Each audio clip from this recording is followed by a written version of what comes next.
Yes. Supplementary list for delivery of judgment, item 20 to 38.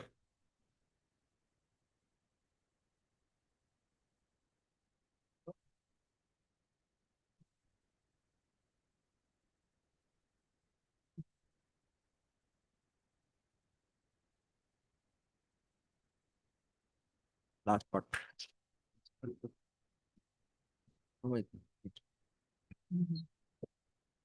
Consequently, while upholding the validity of eviction, this court directs the state authorities, more particularly Principal Secretary of the Government of Assam, Revenue and Disaster Management Department, and Deputy Commissioner Kamrup Metro to undertake a fresh individualized assessments of rehabilitation claim of each of the appellants strictly in terms of Assam Land Policy 2019 and settlement rules framed under the Regulation 1886. Such assessment shall involve proper verification of landlessness, indigenous status, socio-economic vulnerability, and absence of alternative accommodation. Therefore, in the fitness of thing, it will be appropriate to direct the respondents, authorities, more particularly the district commissioner, to consider this aspect of the matter while carrying out the exercise directed herein above. In addition, it is directed that while carrying out the exercise directed herein above, the claims raised by the writ appellants in writ appeal 311 of 2025 as regards status of DUG number 97 shall also be considered. The exercise shall be completed within a period of 90 days from today. Taking note of submissions of the Learned Advocate General Assam that the construction of the hospital is already completed and the land occupied by the appellant is required for future expansion and ancillary activities, in our considered opinion, ends of justice should be made if it is provided that the till such determination is made, no coercive steps shall be taken to demolish the existing dwelling houses of the appellants. While parting with the record, we notice yet another aspect of the matter that prescribed format and affidavit required to be filed when a citizen applies for settlement of government land do not incorporate all the information which requires consideration at the hand of the state in terms of Land Policy 2019, absence of which may create dispute as has arisen in the present case, and therefore, in our view, such affidavit format of application requires substantive improvement, alteration, incorporating all the essential conditions for settlement of government land and vices in the Land Policy 2019 to arrive at the just decision. We order accordingly to do the necessary improvement, alteration in the prescribed format, and affidavit required to be filed when the citizens applies for settlement of government land and vices in the Land Policy 2019. I agree. So, like, My lord, affidavit format given by them, my lord. You will go through the judgment, you will understand. Yes, sir, yes, sir. We need Master. to interpret it now. Yes, sir.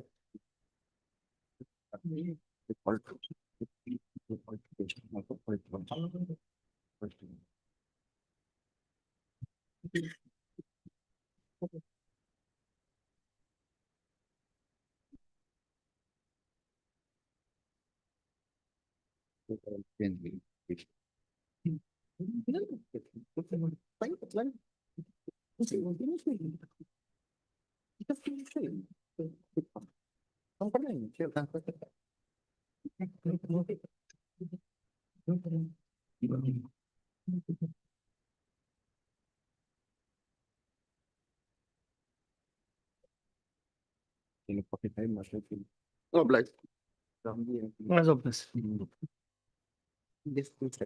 Yes. Adjournment request from item number 1 to 4. From item number 5 to 19, adjournment request. But in item number 6, Lordship may kindly give me 1 week time. My learned senior is appearing for the petitioner. Well, he has informed me that some volume is not available in the link we have given. I have already contacted them about that volume. I'll No, what is this matter about? Well, this is regarding, they have said that we have not taken any steps after the one-man commission inquiry report of APSC matters. Well, we have filed an affidavit indicating the address in where the report is available. They basically seek the report. The We have report and said the inquiry commission report, my lord. Inquiry commission report we have said that in the particular link, They don't, if I remember correctly, it was argued on the last occasion. my lord, They don't seek a report. They wanted the report to be tabled, which right they don't have. There is no enforceable right. that is, So if they seek a report and you have made it available to them, half their grievance is done.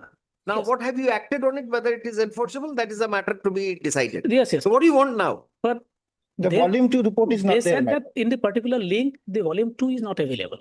So I'll punish them, my lord. I have already spoke to them. The volume 2 is not available in the particular link, they said. So I'll punish them. As prayed for on behalf of the respondent, re-notify. We sent this case in the month of January, My lord. argue it out. By that time, you can provide the link. Yes. Give a date in January, late January. May please, my lord. 29 January. My lord, I beg to mention item number 10, Lord. What is it? Lordship, Adjournment slip has. Lordship. we have All right, taken- with the consent of the other side. Lordship. All right, January. January, February, February. Lordship, I beg to 5th of mention February. item number 16, Lordship. 16. 16, Lordship. Yeah, you have also circulated the adjournment. All right. I beg to appear, my lord, for the petitioner. Yes, in which matter? Item number 16. 16, my lord, 16. Yes, Subject to convenience, may I request, my lord, January 27th, my lord, if convenient. all right. January 27. Deeply obliged. Oh, Kana, adjournment slip has been circulated on behalf of the respondent. Yes. Any other request? May I please? I beg to mention, my lord, one misjudged application on 3rd of December. Our main case is fixed on that day, my lord. All right. Obliged. May it please your lordship, my lord, I beg to mention item number 43 lordship, that was wrongly tagged with item number 41 and 42 lordship. Because as per order of this honorable court in item number 41 lordship, the matter should be lordship WPC number 5626 of 2024 lordship. But my matter is 2025 lordship, so mistakenly that was tagged. Lord. 43 को अलग करना है. This it should be Yes, come. 562624.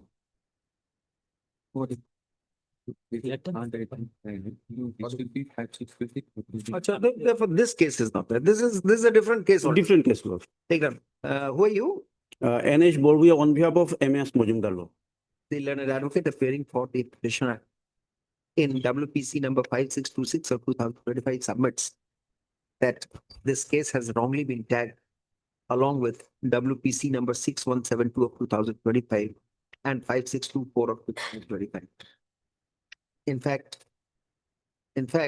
the case which was required to be tagged along with the aforementioned two cases was WPC number 5626 of 2024 and not of 2024. Let this case, namely WPC number 5626 of 25, be detached from the other cases referred to above, which shall be heard independent. Obliged. All. Let this case be listed under the appropriate heading on, give a date in January or February, wherever it is. All right, so it Ninth is not February. detract also. We have detagged it, but we have not detracted. Huh? No, only one, no. वो detect कर दिया है. Yes.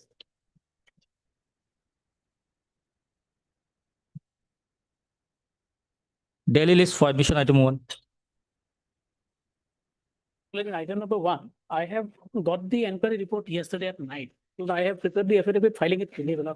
Kindly accommodate me for today. In the superintending engineer. It's a very, very serious matter. Well, that's true. Lord. Now, The- tell me one thing. Inquiry report is all right. We would like to know from you whether your contractor has completed the construction. Malad, all 3 roads, as per the report that I have received yesterday, one is 94% complete. Another is 90% complete, and the third is 95%. What is the proof of that? Photographs with the superintending engineer standing on the road constructed, he has given the And photograph. what have you done about 1 crore disbursed in favor of respond number 8, who gave it to, frittered away to respond number 9, Malad, subletted to respond number 9, and what action have you taken against him? Malad, the report as I have gone through, Malad, report is basically on the construction, Malad, that aspect amount has not been indicated anything. Only No, the, Please, if we grant you time, you have to tell us that also. Malad. As for, File a holistic affidavit as regard the construction, Malad, that- answering all the charges raised by him, My lord. by Mr. Porkais. All the charges raised by Mr. Porkais because he also has taken photographs. His affidavit says that it is not even 50% complete. My lord, the superintending engineer has We will believe you. inspected, my lord, and some. Yeah, we people don't are also. we trust Mr. Nath, not your superintending, not I your am- superintending engineer. Well, I am depending Now on. he has Oh. colluded and he has allowed 1 crore rupees to be given to respondent number 8. Notwithstanding the fact that without any authority, he delegated the work to respondent number 9. That they deny, but I'll put it in the affidavit. my lord. Now, if we find something, if we find that there is a collusion, then we'll have a FIR lodged against the officer and the Definitely, correct. definitely, my lord, definitely. But- I'll, By the next date, before I take up the matter again, please have construction completed my lord, and give us all information with respect to the public money. lordship. Correct, because these engineers, I mean, let us not take any, I mean, no statement should be made, but here it appears that unnecessary delay. True, my lord, true. All right, It is 22, 23, my lord, otherwise by this time it is haven't come. Mr. Nath, Lordship. learned government advocate Assam submits that he has received the inquiry report against respondent number 8 only yesterday. Report as regard construction law of the road. my Oh. lord. Not inquiry report. Report as regard the status of construction of the road. my lord. Has received a report regarding the status of the construction of the road in question Lordship, only yesterday. lordship.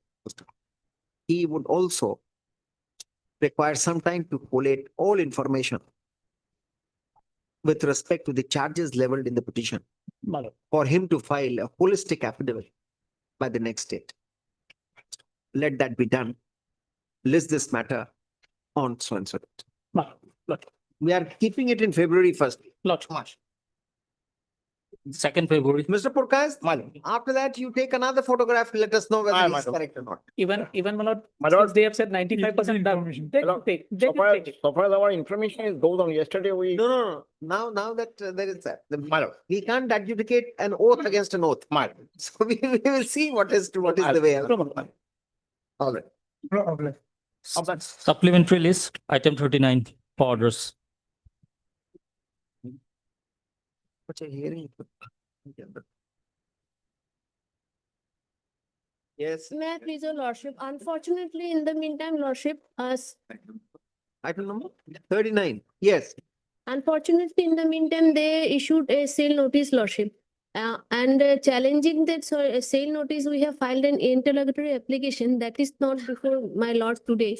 This matter may come on Monday, lordship, along with the interlocutory application, lordship. no, what have you filed? What petition is this? Lordship, This no. was mentioned, it was listed on somebody's mentioning, no, correct? no, lordship, it was fixed on 27th today.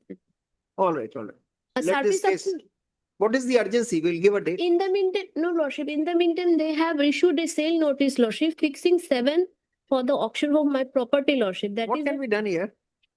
Nothing can be done here. You have And to Lordship, approach the appropriate forum. Anyway, we'll have the land council from the petitioner submits that an interlocutory application which has been filed in this matter has not been tagged with the petition. A request therefore has been made to post this case on some other date along with the interlocutory application filed by the petitioner. on Monday, lordship, because otherwise. Let this case be listed along with the IA on Wednesday, Monday. Lordship, in the meantime, lordship. Nothing in the meantime. One. Yes, Item 40 for admission. May it please your lordship. yes. My lords, the petitioners have approached your lordship under certain Yes. exceptional circumstances. The statutory appeal is pending before the DRAT Yes. Kolkata. The matter was last heard before the Kolkata bench on 7th. We received my lord, one order under section 14 authorizing the Tehsildar to take possession, and subsequently advance notice for taking physical possession from the Tehsildar dated 4th November 25. Immediately, my lord, we filed an application for stay on 19/11 25. But unfortunately, as your lordship would see at page 326 and What 327, happened in DRT? DRT, that forum is No, not no, available. your matter is pending before DR80, not DRT. DRT Kolkata, my lord. DRT has dismissed my essay. Did you say that there was a resolution? Yes, my lord. The Did you court say has that held, my lord, that your undergone lordship. CIRP and therefore, Yes, my lords. The reasoning of the DRT is this, that Hmm. the resolution plan only extinguishes the liability of the corporate debtor, but does not extinguish. that's an old position of law. My lord, that seems to be the recent Supreme Court judgment has also taken that view that is being relied. Your lordship may have a look at page 70. Are you talking about Ghanshyam Mishra? No, my lord, subsequently Lalit Kumar Jain, Oh, that we are not aware. 2029. Page? That, your lordship, the operative part of the DRT, your lordship, is from 74. 74.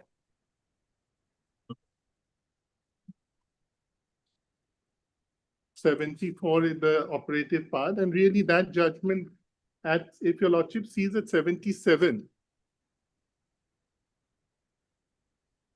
My lord has 77. Yes.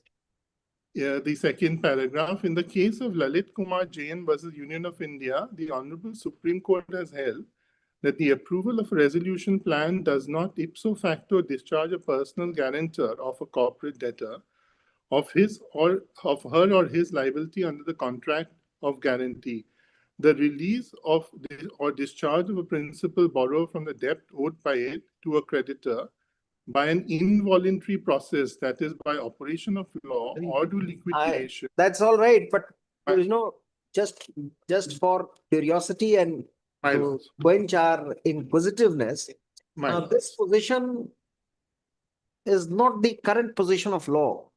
The current position of law in Ghanshyam Mishra and versus E. Delvis asset reconstruction. If you can That is get true, my lords. That is also referred to, my lords. Is that also referred? My lord, I'll just tell your lordship, Where has it been?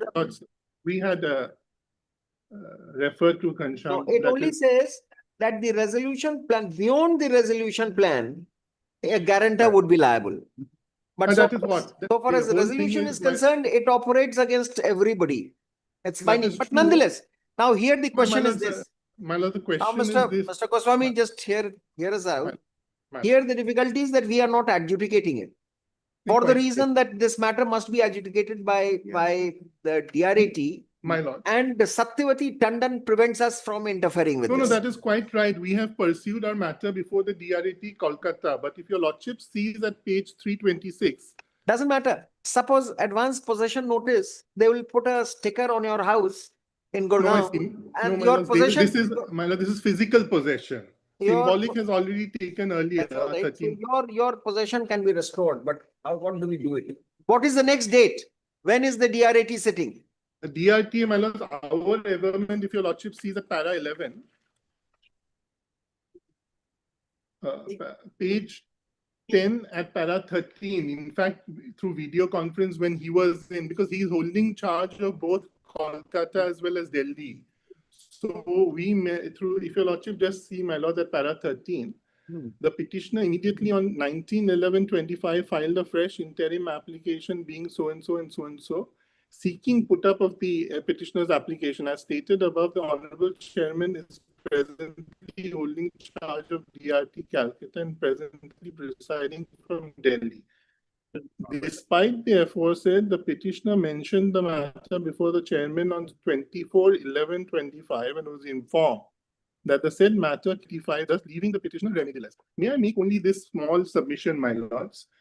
Today, my lords, subject to any condition that your lordship may impose, because under 18(2), we are required to pay 50% of the debt due, and we have moved an application that can be scaled down to 25%. Because of that, my lord, those application has not been disposed of. And if your lordship sees the last order of DRAT Kolkata at 328, the last page of the paper book, my lords. list on 17th December for hearing.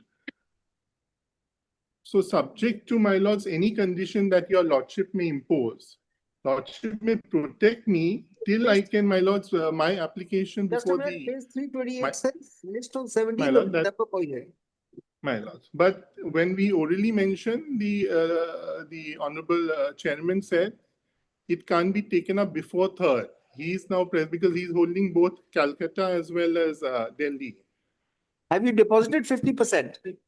No, my lords, I not. That is what I'm Then, coming to, my then lord. I don't think your petition would be heard. No, that application there is under 18.2. Under 82, so you have first to scale over that difficulty. My You lord, don't want that to- is what I'm, my lords, the That we discretion is can't, there. that we can't do, that call has to be taken by May DRA. may I put this, my lord? There is a discretion under 18.2 to scale it down. It can't be less than We know 25%. that, we know that, but we are not going to scale it down, no. We will only see after the DRAT decides and you come here, then we decide whether the decision was correct.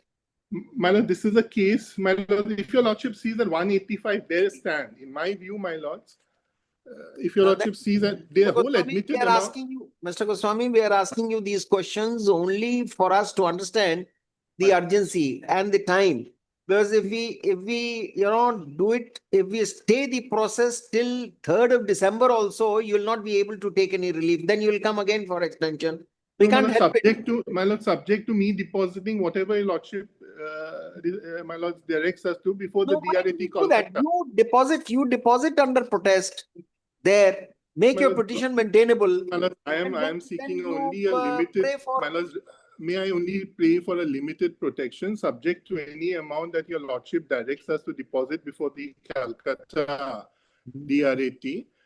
Give 50%. Because this is my lord, your lordship, this is a plan which is Deposit approved by 50%. 100. We can't exercise. We As can't your exercise lordship, that. my lord, I have no option. I was praying for 25%. But if your lordship, that I will leave it to your lordship, my lords. What we do is this, we can Right. at best give you reprieve till 3rd of December. You deposit there, subject third- to the, and then ask for. 3rd or whenever it is taken up, my lords. 3rd or whenever it is taken up. No, that would be a It's long uncertain. time. As your lordship And then pleases, my your client will not appear on that day. No, my lords, my lords. Whenever this is a big date, we No, can't. my lord, no, my We lord, still he remember set up a Satyavati. hospital here. Problems arose, and this is a case where SBI really, if your lordship sees at 185, the plan was approved 100% by the committee of creditors. Yes. Who appears for And they the, got whatever the admit. who appears for the respondent? For one lordship, I will appear, but the grant is a party statement and the state is also party. No, it's basically the bank. Yes. Who appears for the bank? My lord, the notice has not gone. This is, my lord, there is no standing counsel for SBI.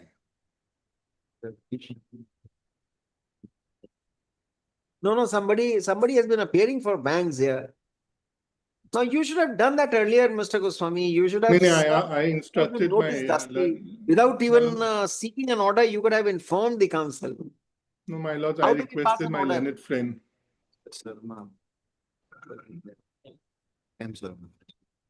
Find out and tell us. We'll keep it at 10:30 tomorrow in the morning. Can I request for 2 o'clock today, my lord? 11 All right. o'clock is the disposition time, my lords. All right. 2 o'clock. Deeply obliged, my lord, deeply obliged.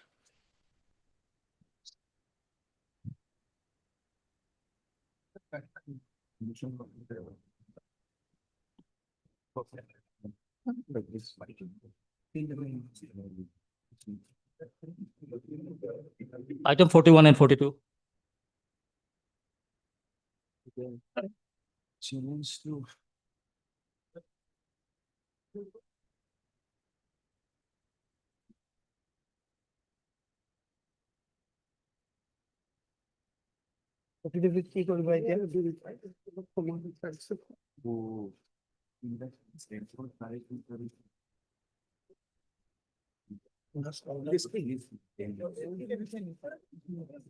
Then that order is not necessary till state.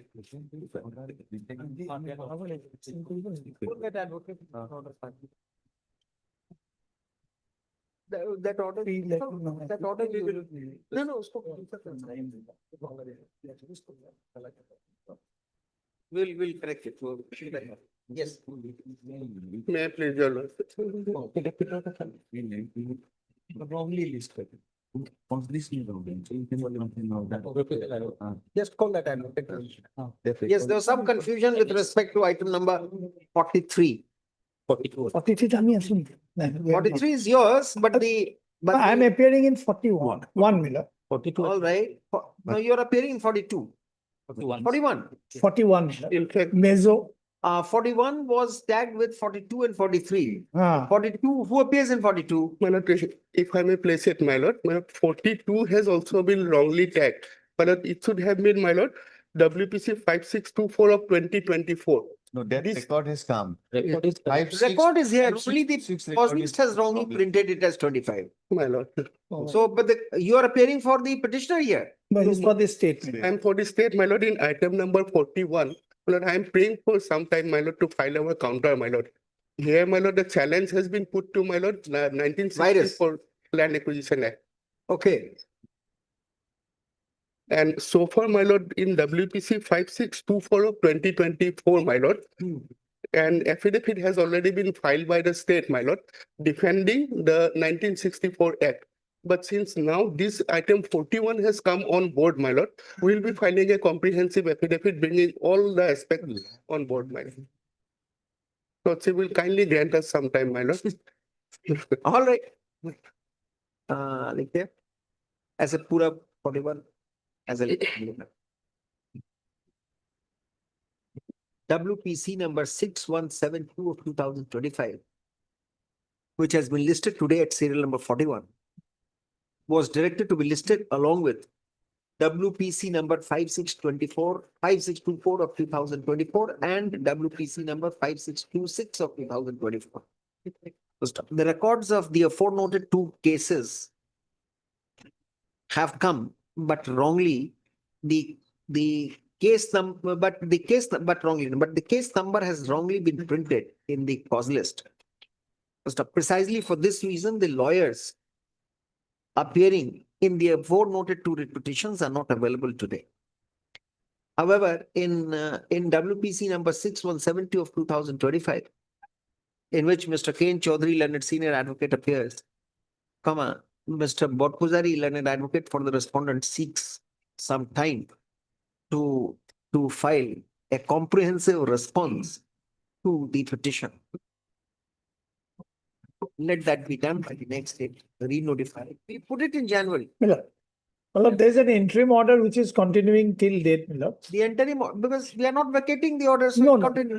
continue. No, No, but- with respect to the virus, we don't pass No, any. no, only regarding since possession was not taken, so Undisputed. our All right. possession was protected. All right, all right. Interim order in the meanwhile shall continue. Yes, deep. ये तीनों correct date से करना और उसमें लिखो since an advocate had appeared in item number 43, that is since an advocate had appeared in WPC number 5626 of 2025, expressing surprise as to how his case has been tagged with the other two cases. Come on. उसको काट दे वो order भी काट that order is call the advocate, we'll tell him. Deep. So obliged. Order call that advocate. Yes. Daily list for hearing, item 224.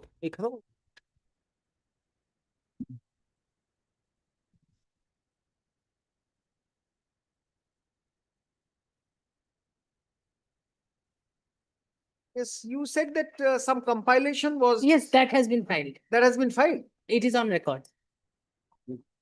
Yes, now tell us what do you want. So it's a convenience compilation. Okay, it is 206 or 74 now.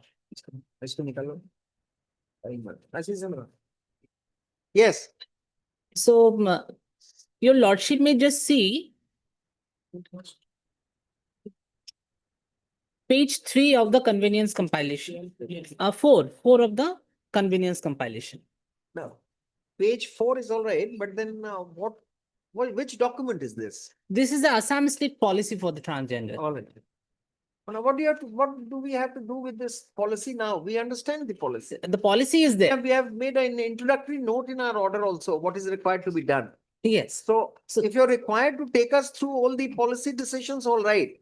The policies are here. You're concerned with the appointment process of constable. Yes, yes. Correct. So these are the very crystal clear documents. That's right. The directions from the government of India, many ministries, Yes. policies are there. Even judgments of the other high courts are also here, Yes, you said. including the recent Patna High right. Court judgment. Patna High Court judgment. Yes, this is a division bench judgment. Okay, what does it say? It talks about the government should take various welfare measures for That is the policy. yes. Something relating to a appointment process of constables where a different category has to be Yes. carved out. Yes, Do you have any case law on that? yes, yes. Here it has. Where? Let me show you your own. No, the difficulty is that there are two kinds of physical tests. Yes, One for male candidates and one for female. your Now- lordship may refer to page 77. That's a judgment from Rajasthan. What does it say? Here, the petitioner Ganga Kumari has claimed herself to be a person belonging to feminine gender under the transgender categories. The petition, if I may read, Yes. the para 3, the petitioner having acquired requisite educational qualification right for the post of constable in the constable recruitment 2013, advertised so and so, the petitioner after clearing the written examination successfully underwent physical efficiency test and physical standard test.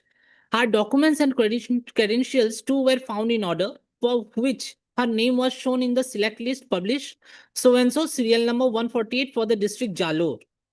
When the petitioner was called for the medical test, it transpired that the petitioner is a hermaphrodite, commonly known as the unisex or of transgender. Such being the medical report, the respondent took their hand off and instead of permitting her to join, they pushed her file in dormancy. The petitioner claims to have roamed from pillar to post in anxiety to serve the police department, for which she sent scores of representations also, but all in This vain. is something different.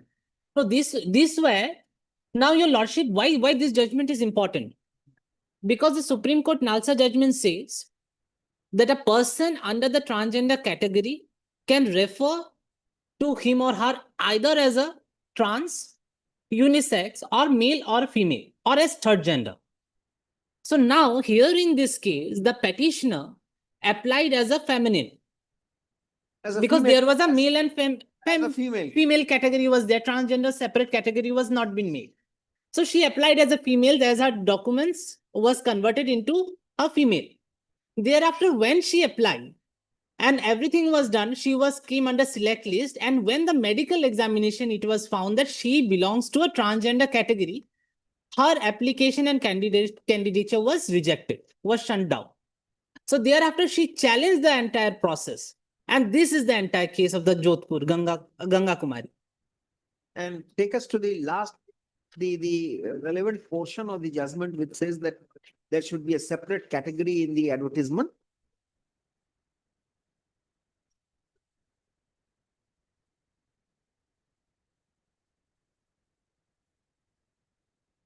Now, your lordship may just see page 89. The last paragraph. Male or female. So therefore they have, in this process, they have carved out a special category for transgender. They have, but the rigors that they have put is similar to the male candidate.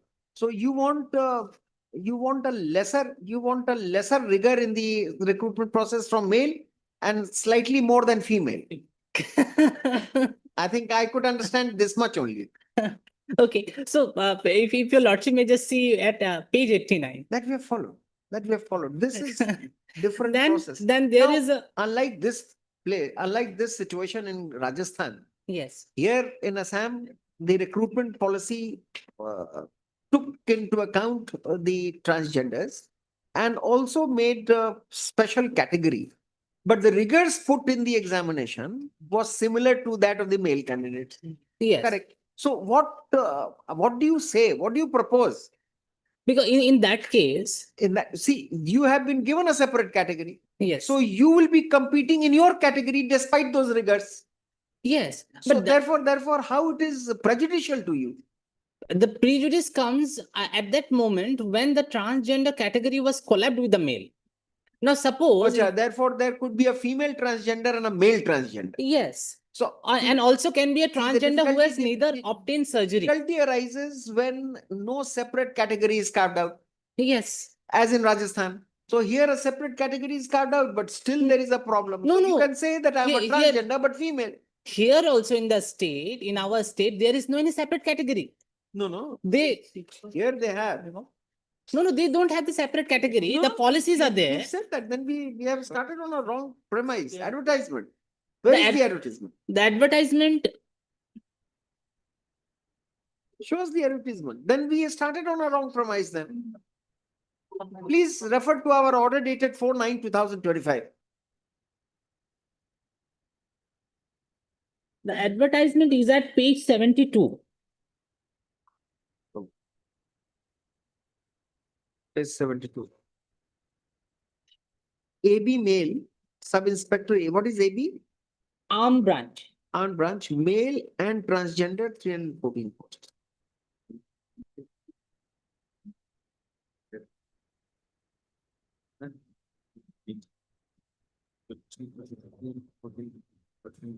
No, देखिए ना, OBC and OBC 27%, SC 7%, STP 10%, and STH 5%.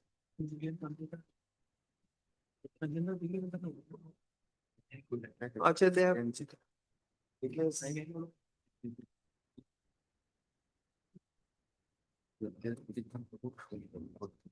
नहीं, इस category में. It has been clubbed along with some posts, number of posts. So 314, how many? Then out of 314, how many posts have you carved for transgenders? That is important. She's not talking about rigors. We wrongly understood her. I'm so sorry. Swati. It's fine. But, We began on that premise. This is with respect to earmarking of the reserved posts for transgenders. no, Then if you have a separate category of transgenders, then they will not clamor that female transgenders, male transgenders, all right. And I think the rigors are same for all. We understood you wrongly on the first day. but in fact, that is the Probably we were misled into believing that because you started with that argument that why a transgender should be made to compete with male. Therefore, we thought that you are talking about the rigors, different kind of rigors put for you. But I think that's not not your main argument. Yes. Your argument is something else. You want a separate category carved out for female. Separate category means separate category is recognized by the state of Assam, but no separate post reservation.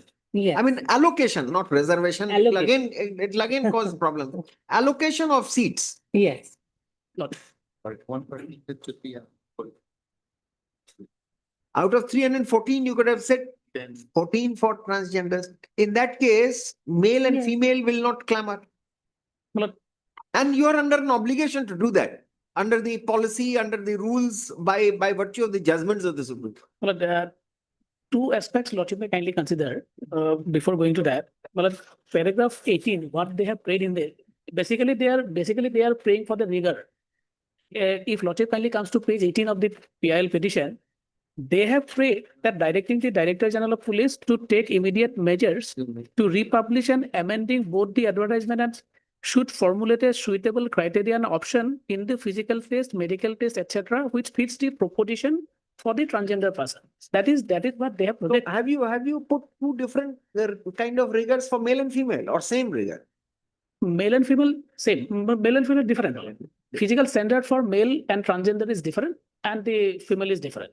But in fact, Lordship if takes up the So therefore we were not wrong. I mean, she says yes. Lordship, We took it correctly. That is their prayer. Lordship. But there is an order of 21/4/2023 passed by the Honorable Court, But that, in that particular order, logic was observed that no transgender category person has applied to this advertisement. Not nobody is applied. And as you got the percentage of, matlab, the earmarking of the percentage for the transgender category, that is a policy decision, matlab, I have submitted before the honorable court that the Director General of Police, matlab, that is a policy decision to be taken by the government of Assam. And that has been noted by the honorable court, matlab. In fact, there is an order to that effect. Therefore, the department concerned has been made a party here. Because the police on its own cannot, matlab, No, that's all right. Logic. That's all right. When a writ petition is filed, the expectation is for a direction against the government. True. We are not specifically pinpointing the Director General of Police. But this advertisement is from the, Right. matlab, kindly, matlab, Can you answer the question? Again, you started on a correct premise and you're diverting. Now, question is this. Now, the ground taken by the petitioner is that there should be different kind of rigor placed for transgender. And there should be separate allocation of seats for the transgender. Can't be allowed to compete with matlab, males. What do you have to say to I this? respectfully submit, Malad, there is separate quota for transgender that is not here, that is not needed. They said that there should be some different physical standard placed for the transgender, So but therefore, that thing is- Swati would be correct in saying that then you are asking the transgenders, whether male or female, to compete with male candidates. Binary male. logic. That as regard that, Malad, if logic kindly takes up order dated 16 to 2024, Malad. In this petition, In this PIL, 16 to 24, Malad. 16 to 24.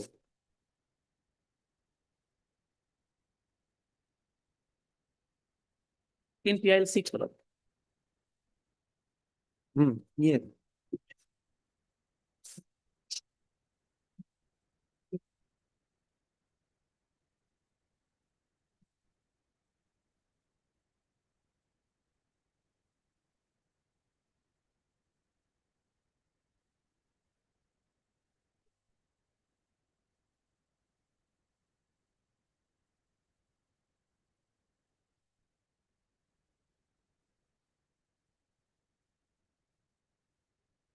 Yes. Mr. Anand Das is here. Yes, Malad. What do you have to say? Separate category का हमने pillar of state legislation लगा हम लोग ये तो light जाए तो ठीक है तो बात तो टोटल से तरह ठीक है तो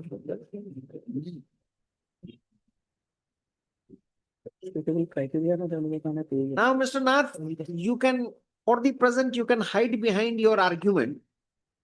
no Just a minute, listen to us. logic That no transgender has applied in this recruitment process up till now, therefore the matter does, it is not required to be taken so urgently, you will discuss. So you can hide behind this argument of yours, but not beyond a certain point. You have to tell us, what do you intend to do for this? Well, that is why as regard formulation of the policy, Forget about this advertisement. What shall you do in future? It is a public interest litigation where the predecessor bench thought it fit to implead the social empowerment department as well. in fact, And Mr. Das is not ready with the affidavit. in fact, the department concerned, they have to ultimately, Malad, I do agree, Malad, there has to be because the formulation of policy for a particular category has to be there. What has happened against this advertisement? Is the process complete? It is already complete, Malad. Long back it is done. Long back it is completed, Malad.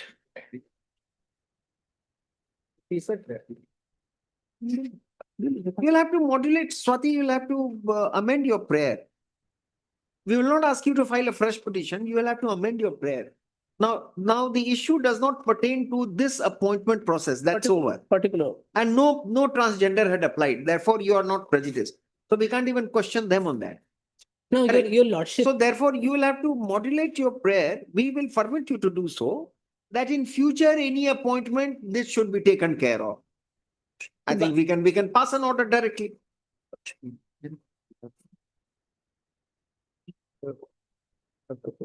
And what do you have to say? You also have to file an affidavit.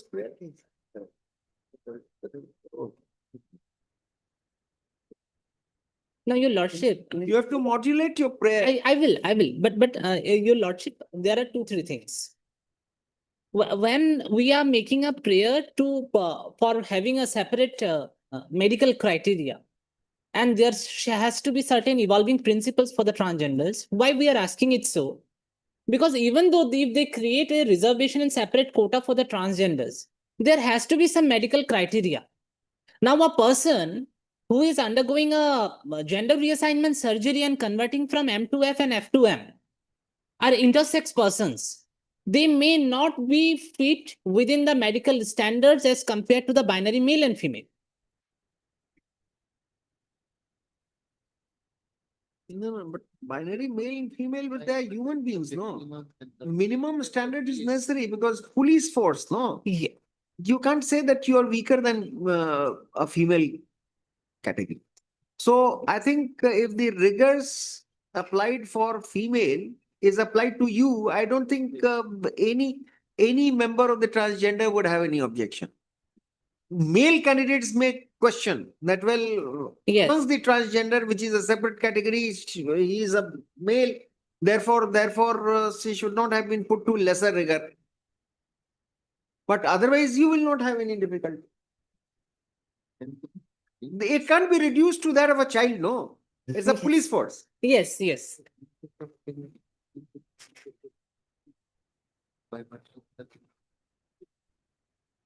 That can be done. But they have to come up with a proposal. You find out. Okay. Mr. Das, you find out and tell us on the next day. What we intend to do is this. We will acknowledge the grievance raised by the red flag raised by Swati. We will say that it should be done in future recruitment process. And we will suggest, if that suggestion comes from you, we will put our seal of approval. That in that case, the female category in the transgender will, to her, the rules of female will apply, and male would be subjected to the same rigors as the male. Yes. Male trans. And what do you have to say about the allocation of number of seats? Because you have to give them a separate category. Yes. Because the many high court, they are now coming up and directing the state governments with 1% reservation, 1% seats. That forget about reservation. We are not concerned. Allocation of seats. That is not, we don't call it reservation simplicity. Otherwise, you come, I mean, that will spark off a big debate. Yes. Then the petition cannot be decided now. The question is of allocation, separate allocation of seat under the same, without any, positive handicap. Handicap, not in the regular sense. Handicap as in horse race. Yes. Positive handicap. In that regard, if your lordship may just consider the convenience compilation page 8. Page 8 is very specific. There is a notification code, yeah? There is a notification issued by the government of Assam that so they are already been recognized as socially and backward classes. That is So therefore, we said that we are not taking them into any reservation category. Allocation of seats, we know that. Page number 8, if your lordship has found, of the convenience compilation. The employment, livelihood and sustenance. State policy page 8. Separate state proposal or provision 9. Fiscally implement tourism. Page 8.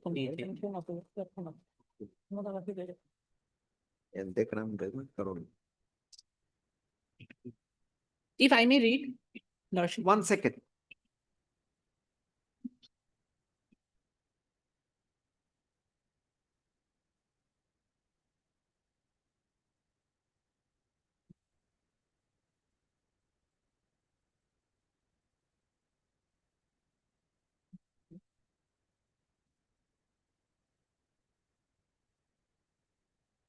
Supreme Court of judgment for considering they should be recognized as ammo. It is way to us.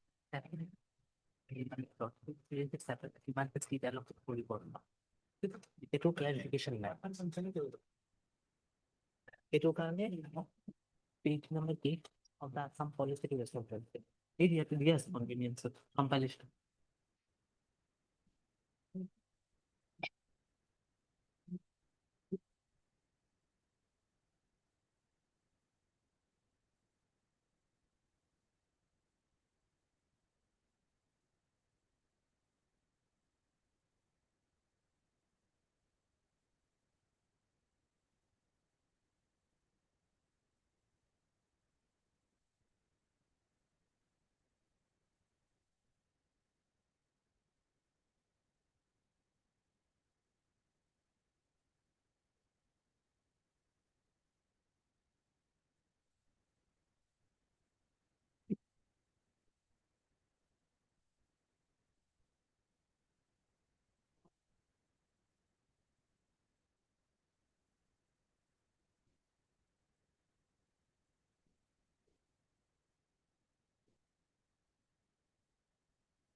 Page 138, judgment to asylum.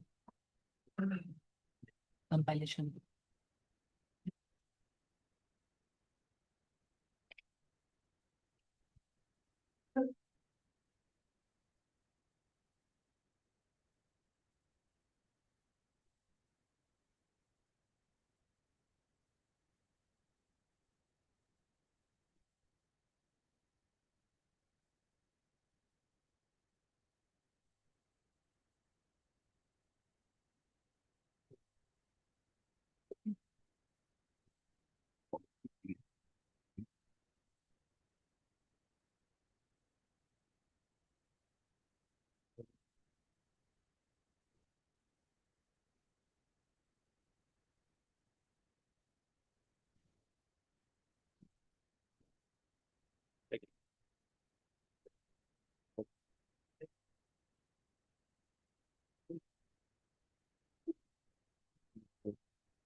Take note.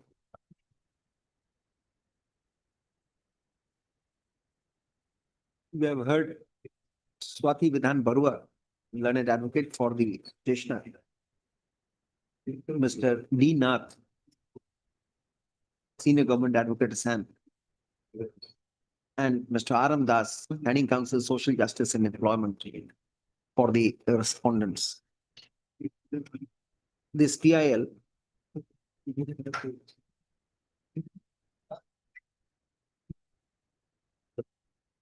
seeks to address the grievance of the petitioners against police department in particular, against police department, government of Assam in particular, having published an advertisement which they claim to be discriminatory for recruitment of transgender persons as sub-inspectors and constables. Most of today, this court has been informed that against the advertisement in question, the recruitment process has been concluded. This court was also informed by Mr. D. Nath that not a single transgender person had applied against the advertisement. Thus, without referring to the advertisement, we need to point out certain facts which would be necessary for any future recruitment process. In the advertisement in question, provision was made for the transgender. But the number of seats allotted were clubbed together for male and transgenders. Separate number of seats were fixed for females. The primary concern of the petitioner was that with the clubbing of transgender with males, the female transgender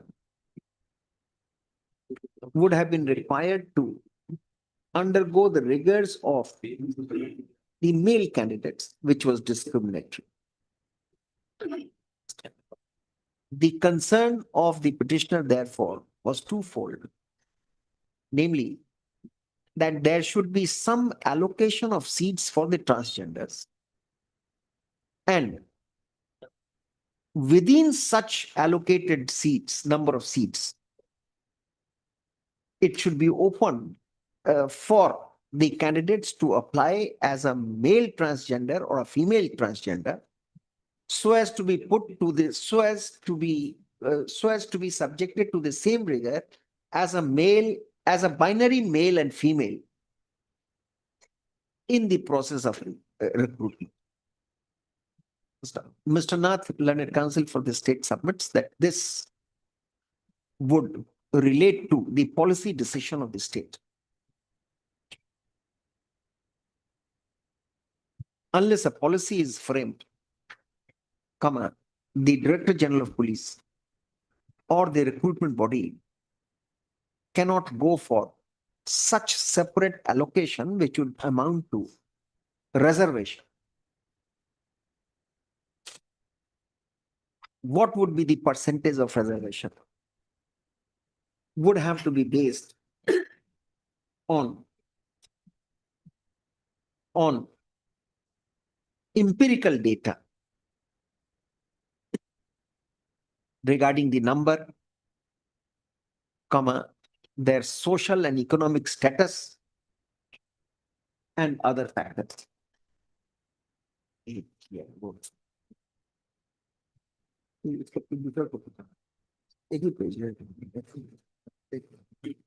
And what is this document, Mr. Das, that you have truncated document that you have given us?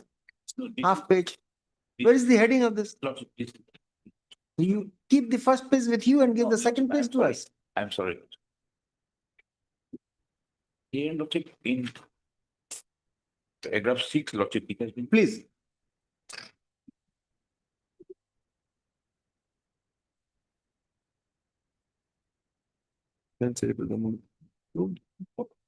Advocate को किस लिखा है?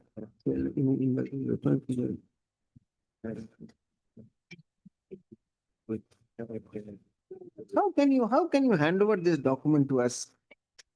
This is a communication from the joint secretary to the advocate who was to address this court, and you were instructing him to. How can you even send this? What is this? I can bring it on record, Lord. You can. That's your sweet will. The next year A of 1.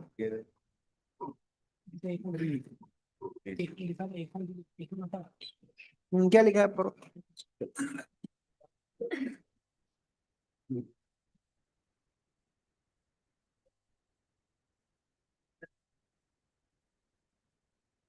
However, during the course of hearing of this petition, we have been told that in accordance with the transgender persons bracket protection of rights bracket close rules 2020, a state level transgender protection cell has been constituted on 14/10/2022 by the Assistant Inspector General of Police bracket R Assam under the chairmanship of DGP Assam.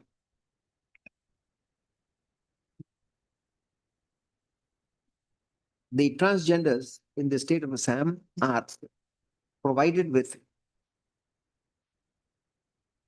identity cards, making them eligible for specialized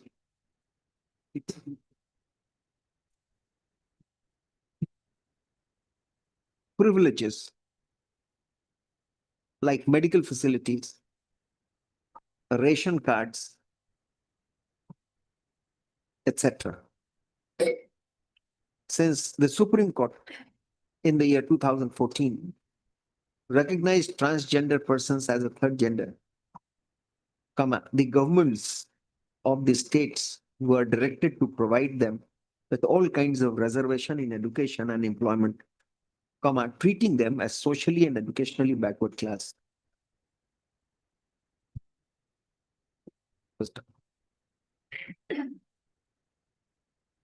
Mr. Das Leonard, advocate for the social, which department again? Social Empowerment Department, has submitted that a proposal has been mooted to recognize the transgender community as a socially and educationally backward class, which will be placed before the cabinet for approval. After the cabinet approves the proposal, the transgender persons will receive reservation in education and employment as per norms in both the cases. Bring it on record, Mr. Cases. Your Lordship, the cabinet has already approved that. And the CM has made a declaration before the medias.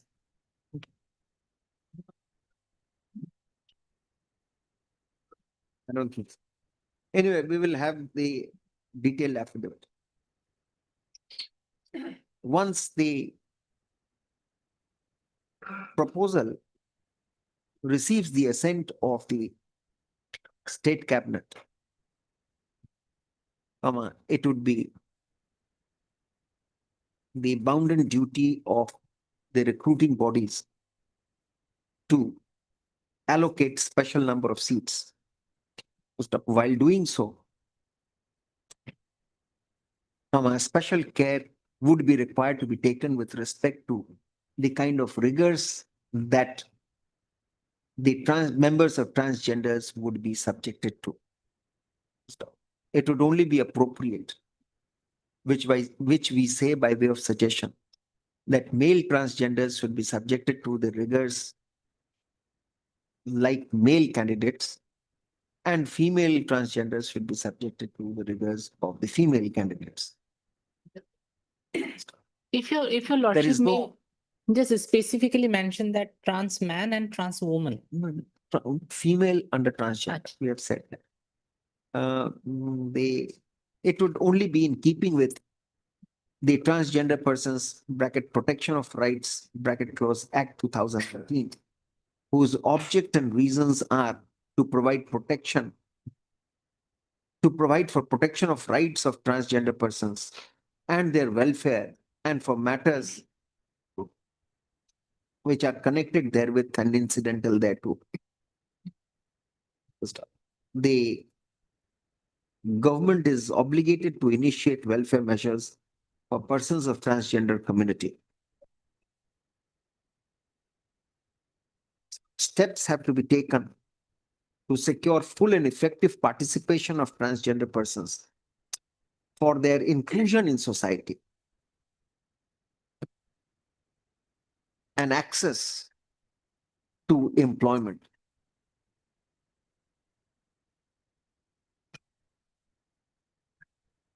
To their employment. The obligation of the state in that regard has been more than reiterated in Navtesh Singh Johar versus Union of India, 2018, 10 SCC 1, and in National Legal Services Authority case. Give us the citation on that National Legal 2014 5 SCC 438. 2000. Say it again. 2014 5 SCC 438.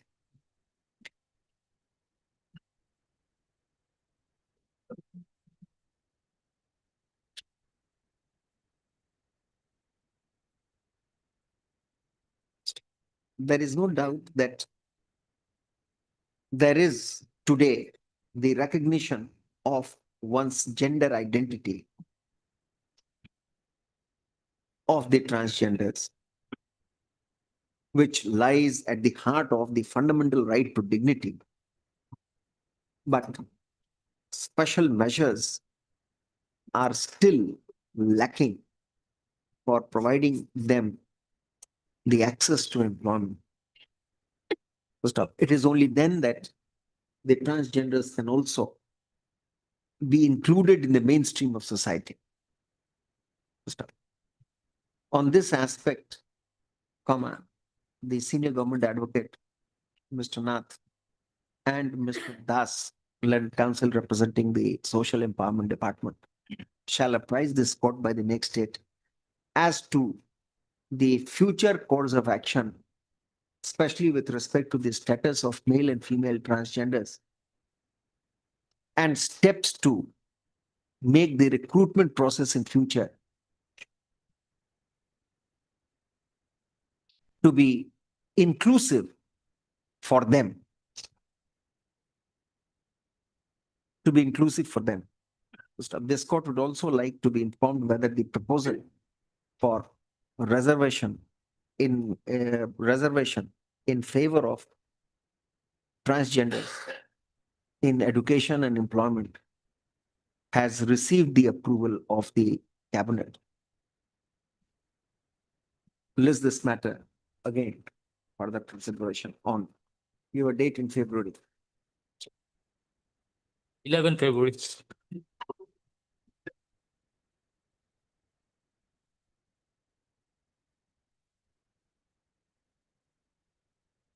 If your lordship may just see, take PIL 74. No, all we will see in one go. Let's see, let them file an affidavit.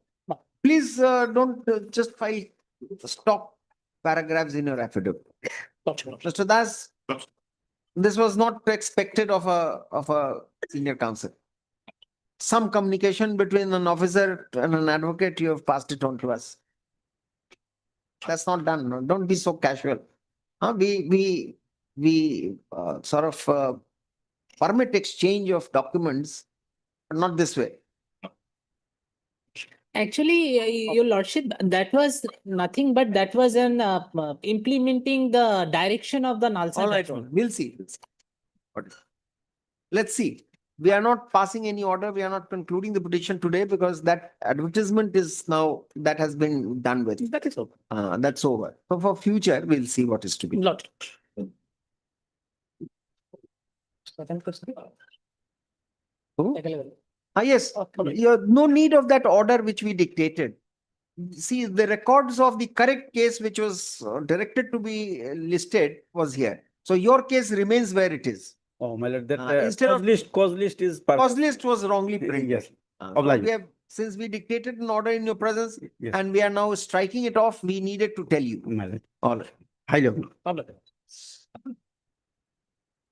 Item number 5.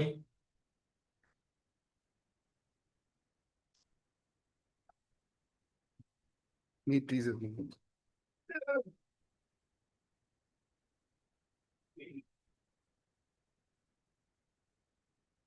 Yes. On the last occasion, my lords, I had addressed this court on the issue of the maintainability, my lords. The You issue- have largely succeeded in proving your point. The appeal is maintainable. I was against, You are against it. The appeal is maintainable. Don't waste time on that. my lords. I mean, tell us why I mean, let him argue. But the other issue, I'll just very briefly address on it, my lords. Just one judgment and I'll, on the maintainability, my lords. Fauji. No, not Ramkishan Fauji, my lords. The other leg of my argument, my lords, that the appeal. Let him argue, no? First, preliminary objection, we are not satisfied. No, there's another, my lords. There's another preliminary. Yes. objection. My lords, may kindly take up the writ appeal for a moment, kindly. The judgment is issued. My lord, this writ appeal has been filed by the Commissioner and Secretary to the Government of Assam, my lord. And he doesn't represent Assam government. Yes. He's yes. an officer. Now, my lord, I'll just place two paragraphs of a judgment, my lord, the Supreme Court judgment. My lord, may kindly take up, my lords. 2003 3 SCC 472. Chief Conservator of Forest, Government of Andhra Pradesh versus Collector and others, my lord. 2003 3 SCC 472.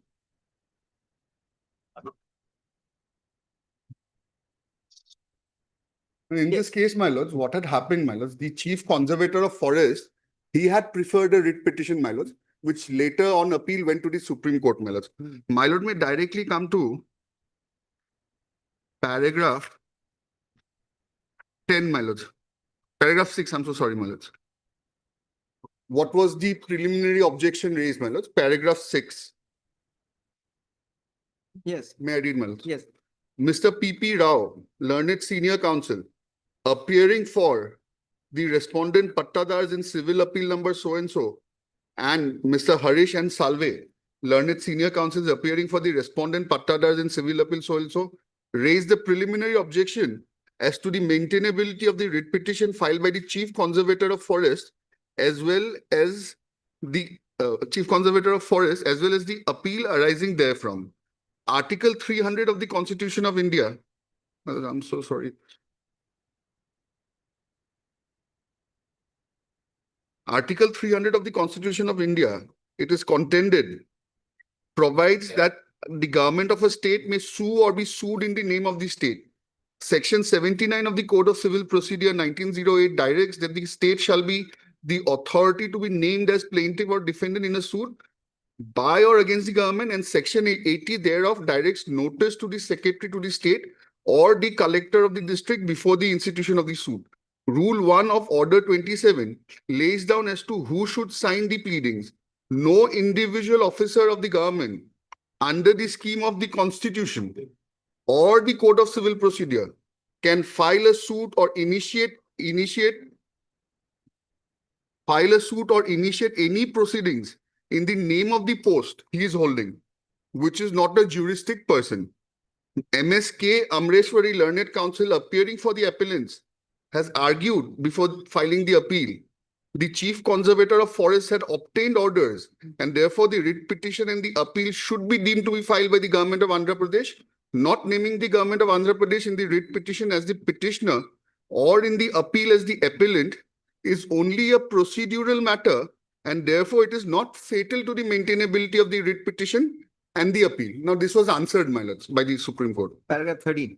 Para 7, my lords, I'll just... 7 we have read. Come to Okay, para 13. I'll directly come to... 13. The last 4 parts. Para 12 and 13, my lords. Yes. 12. I'll read from 12. It needs to be noted here that a legal entity, a natural person, or an artificial person can sue or be sued in its own name in a court of law or a tribunal. It is not merely a procedural formality, but is essentially a matter of substance and considerable significance. This is why there are special provisions in the Constitution and the Code of Civil Procedure as to how the central government or the government of a state may sue or be sued. So also there are special provisions with regard to other juristic persons specifying as to how they can sue or be sued. In giving description of a party, it will be useful to remember the distinction between misdescription or misnomer of a party and misjoinder and non-joinder of a party suing or being sued. In case of misdescription of a party, the court may at any stage of the suit proceedings permit correction of the cause title so that the party before the court is correctly described. However, a misdescription of a party will not be fatal to the maintainability of the suit stroke proceedings. though Rule 9 of Order 1 CPC mandates that no suit shall be defeated by reason of misjoinder or non-joinder of parties, it is important to notice that the proviso thereto clarifies that nothing in this rule shall apply to non-joinder of a necessary party. Therefore, care must be taken to ensure that the necessary party is before the court, be it a plaintiff or a defendant. Otherwise, the suit or the proceedings will have to fail. Rule 10 of Order 1 CPC provides remedy when the suit is filed in the name of the wrong plaintiff and empowers the court to strike out any improperly joined or to implead a necessary party at any stage of the proceeding. The question that needs to be addressed is whether the chief conservator of forest matters, in this case, the commissioner and secretary, as the appellant petitioner in the writ petition appeal, is a mere misdescription of the state of Andhra Pradesh, or whether it is a case of non-joinder of the state of Andhra Pradesh, a necessary party. In a list dealing with property of a state, there can be no dispute that the state is the necessary party and should be impleaded as provided in Article 300 of the Constitution. And Section 79, namely, in the name of the state, Union of India, as the case may be, lest the suit will be bad for non-joinder of necessary party. Every post in the hierarchy of posts in the government setup, from the lowest to the highest, is not recognized as a juristic person, nor can the state be treated as represented when a suit proceeding is in the name of such office, post, or other officers holding such post. Therefore, in the absence of the state in the array of parties, the cause will be defeated for non-joinder of a necessary party to the list in any court or tribunal. We make it clear that this principle does not apply to a case where an official of the government acts as a statutory authority, which is not the case here, my lords, and sues or pursues further proceedings in the name, because in that event, it will not be a suit or proceeding for or on behalf of the state Union of India, but the statutory authority as such. Now, this will set a wrong precedent, my lord. Raising this maintainability issue. Yes, my lord. Are you trying to end the litigation or give a passage to Mr. Bhattacharya? No, at least this.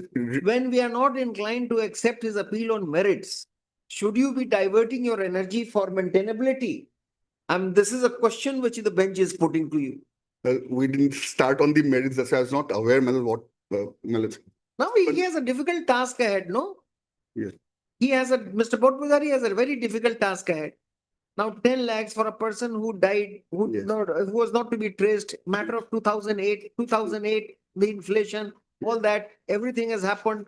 Now, therefore, quantum normally, such is the quantum and public law remedy maintainable, we would do it. We would maintain it. If your whole energy is diverted towards that, we are going to maintain it by saying that this public law remedy was not part of criminal proceeding. Therefore, even if habeas corpus is clubbed as a criminal proceeding, this order of compensation is in public law remedy, a specific part under Article 226 or 32 of the Constitution. Therefore, appeal lies one line statement, RK Fauji or whichever. And the second question, now, institutional head, this objection would not apply. You have read Article 300 of the Constitution and then the provisions of the CPC. But the state is in the array of party as a formal, as a pro forma. It is not a party, my lord. State is a party. Look at the memo. He responded, yes. As a respondent. So in the array of parties, Yes. what does it mean? Yes. He's a performer respondent. But Therefore, the state would be called upon to decide because the money is going to come from the state. The secretary of the welfare department has not been directed to pay from his pocket. right. So therefore, this objection would not ipso facto of what you have read in the principal conservator forest case would be applied here. You have wasted your energy where it was not required. You should have talked about other aspects of the matter, Rudalsa, Nilabati Behra. Nilabati Behra, I have cases. Yes. Where are you? I mean, this is No, I'll waste of energy over a point where which is you're not. even on the other points, because my lord, We told you that we are maintaining this. because my lord, it'll with the deepest respect, my lord. It'll set Question is this. it'll if set a we- precedent, my this- lord. Try and understand. What is your name, Mr. Kanzil? Mahanta, P. Mahanta, my lord. Mr. Mahanta, you have done a good job, but see, there has to be some practicality. Right. You need to know which argument of yours would help your client. Right. Now, if we shut him out on grounds of maintainability, he files another petition on behalf of the state. Can we prevent that? Can you prevent that? No. And then do you get benefited? So you are here for helping out your client or for creating further trouble for it? No, my lords. So insofar as the that's first ground was concerned, my lords, if that would have been upheld by my lords, my lords, the appeal could not have been 10 maintained. lakhs rupees in 2025 and say 2026 with respect to a death which took place in 2008, not Yes. death, disappearance, nothing could be found about. After 7 years, he was presumed to be dead. Right. And my then a judgment passed sometimes later. He is challenging it now with respect to quantum. Quantum depends upon the discretion of the court. And Right. public law remedy is over and above the statutory or the schematic payment or policy payment or ex gratia. These are issues which you are required to handle. What you are going to complete. My lords, my lords. In that case, my lords, Argument, you should not. I'll give up on the point grounds of maintainability. Because there were two grounds. No, you don't give up, but don't spend so much of time. We have said that you have been able to satisfy us on his behalf. Can you say that this part of the order granting compensation, no appeal can lie? I don't think so. Just Right one. from, we told you about Mirazkar's case. Yes, my lords. And in fact, Did you read that paragraph? Vijayanand Puri, my lords, very Vijay- succinctly authored by my lords, my lord. That is with respect to difference between 226 and 226 and 227. But it is not with respect to, the jurisdiction would lie not by the nature of relief sought for, but the jurisdiction which has been applied by the court. Exercised. Exactly, my lord. So On- the civil judge has exercised that jurisdiction of 226, has gone for a public remedy, Yes. assessment of damages. I totally understand. This one. Yes. Now, the second aspect was quite arguable, but in view of this, would we allow this appeal to be, suppose the quantum of compensation would have been 2 lakhs only. We would have shut him out there. Suppose it would have been too excessive. Yes. Say if the direction would have been to take a dependent in employment of the government, My lord. could we have stopped it on this ground? So all these rules, good, you have made us known at times on some occasion we'll use that judgment, but not necessary here. They are not inclined to accept his yes, Mr. Bhatt. But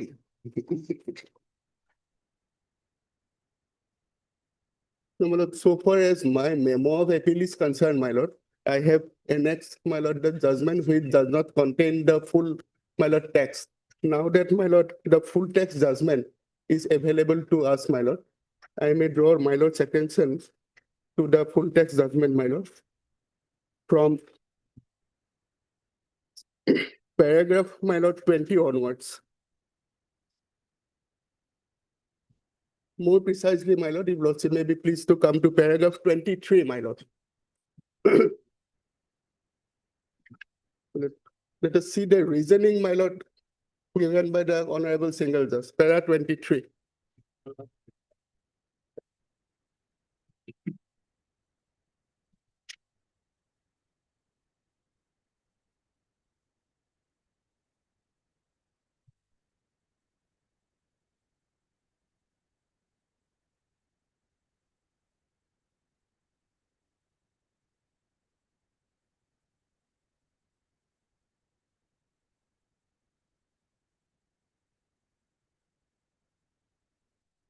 yes. Where is the fault there? Now, my lord, Where is what fault line do you see and point? yes, my lord, the first and foremost, my lord, issue that I will be harping upon is where is the, my lord, finding that there was a malice on the part of the state? No, that is not required. No, my lord, that is required, my lord. I will satisfy. That is not required. Yes. In such cases, therefore, we say we take the case of Rudul Saha, we take the case of Nilavati Behra, and there are other cases. These two are, kind of readily available on our tongue. In fact, my lord, I had fundamentally premised my entire argument on the basis of my lord Upahar, There has to, Upahar one thing. tragedy case, my tell lord, me one thing, in a criminal case, my lord. if say charges are not proved against the charged offenders, but compensation is given to the victim or not, is that only dependent on the conviction of the accused person? So, my lord, So therefore, likewise, it Yes. is not dependent on the fault. It's a public law remedy. it's a public. State is sovereign. Sovereign's functions are that all citizens are protected. Somebody has been kidnapped in your regime, and the person dies. And whatever die, I'm sorry. If he died, then perhaps you'd have done something. Nothing. You couldn't trace him, Yes. despite your massive police force and a special contingents during those times. Yes. So the person requires to be compensated because he's part of the state. You're the king, you're the sovereign. That's all. No, we don't need to find any lapses on the part of the police. But- That's what the law says, not a law which we are espousing. I'm so obliged, my lord. Now, my lord, this judgment has been fundamentally premised on the presumption, my lord, that the state owes a duty to protect its citizens, and the state has, my lord, failed to protect its, my lord, the deceased person, my lord, that is the husband of the writ petitioner, who went unpressed, my lord. Now, one another aspect Anyway, of we the, are not inclined to accept this. my lord, 10 lakhs today is an amount. If you say so, we can think of enhancing, because you have not paid up till now.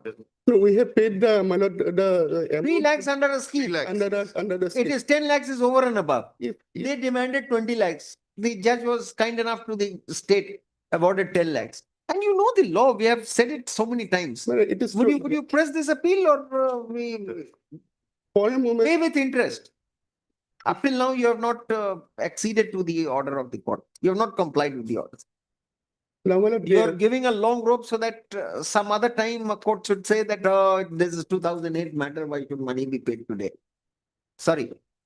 my lord, for my Pay 1 lakh rupees extra as interest for not having, there was no stay order. Why did you not pass? it has been admitted, this appeal has been admitted, my lord. Admitted means Admit- stayed. Yes, ma'am. Admitted means stayed. Yes, my lord. There is a stay order, my lord. There is a stay order. Yes, sir. We have filed an interlocutory application. Then we will. Say something to final. Huh? Now we can be. My lord, if- Pay within 10 days. For my satisfaction, may I place one decision of the apex court? For my satisfaction, subject to lordships. It's 12 o'clock already now. We have to finish the board. Anyway, please. My lord, that is 2011-14 SCC 481. My lord, that Upahar tragedy, Upahar Cinema Hall tragedy in New Delhi. Where?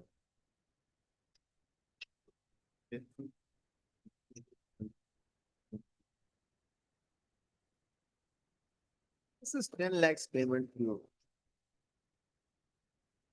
And this is not even going to open the floodgate. But the petitions are forthcoming every now and then with regard to my lord, persons killed in extremist violence. And in all those matters, my lord, this honorable court has been, my lord, disposing those writ applications, my lord.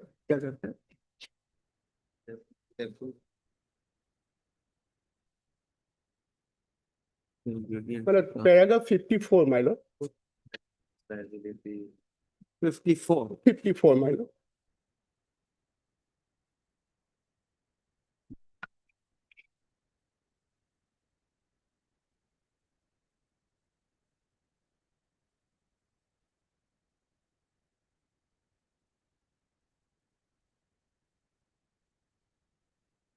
Fifty-four is nothing.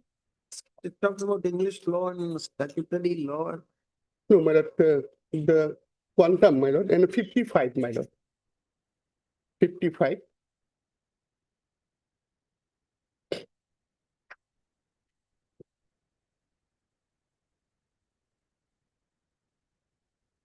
No, this doesn't apply to it. The facts of this case does not apply to your case. My lord, I am on, my lord, the the liability of the state, my lord. Liability over- of the state. my lord, This was, they were considering the liability of the MCD. Anyway, let's wind it up. For a moment, para 68, my lord, last, my lord, I will not be Because come- we have heard him, we cannot ignore your arguments. I'm so grateful, my lord. Para 68, my lord. It speaks about the quantum, my lord. Let's see. Speaks about quantum, my lord.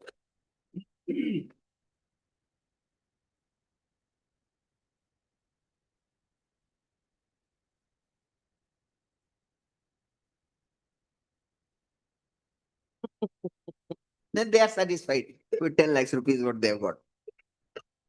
10 lakhs rupees, what has been ordered by a learned single judge. Who now is the judge of Supreme Court. I think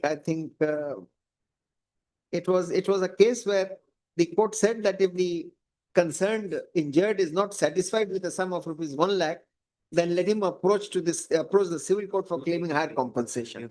We will give that liberty to him, that if he is not satisfied with 10 lakhs, he can go for That is already there, Malal. Rudul Shah says it, Malal. It's a palliative, Malal, under Article 21. You can always approach the civil court. No, but then, my lord, I will be summing up my entire argument, only one, my lord, for final submission. This will, my lord, Yes.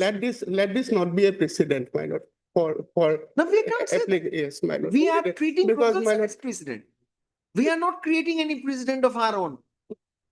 We are not creating. with all respect, because my lord, writ petitions are forthcoming every now and then, my lord, where these petitions are disposed of, my lord. Granting them 3 lakhs rupees, my lord. Hang Only to that extent. We have heard Mr. Borpujari learn. No, Mr. Borpujari for the appellant state and Mr. P. Mahanta for the respondents. But he, for the respondent.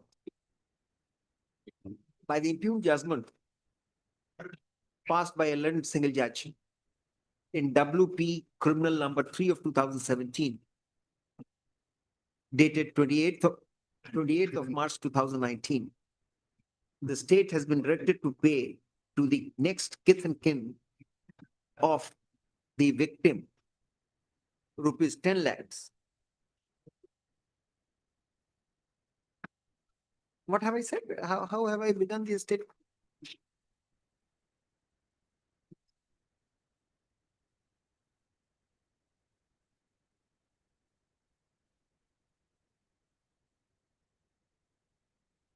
Rupees 10 lakh as compensation,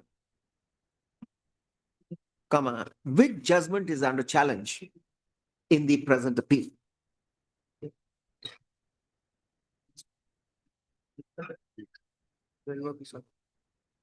A habeas corpus petition was filed by one Kapoth Dam seeking a direction to the respondents to produce her husband, namely Santosh Dam, who allegedly was kidnapped by a group of persons belonging to a certain unlawful organization.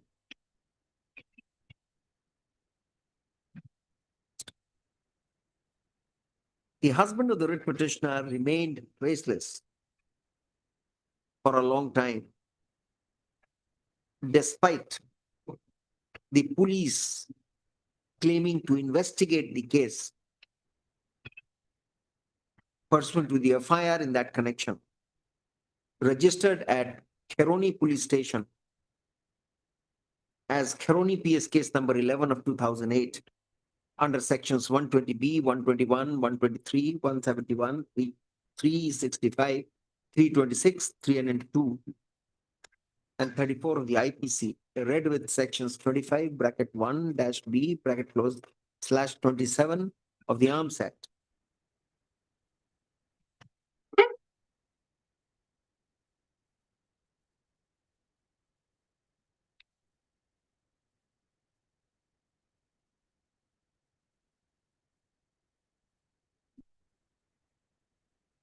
The family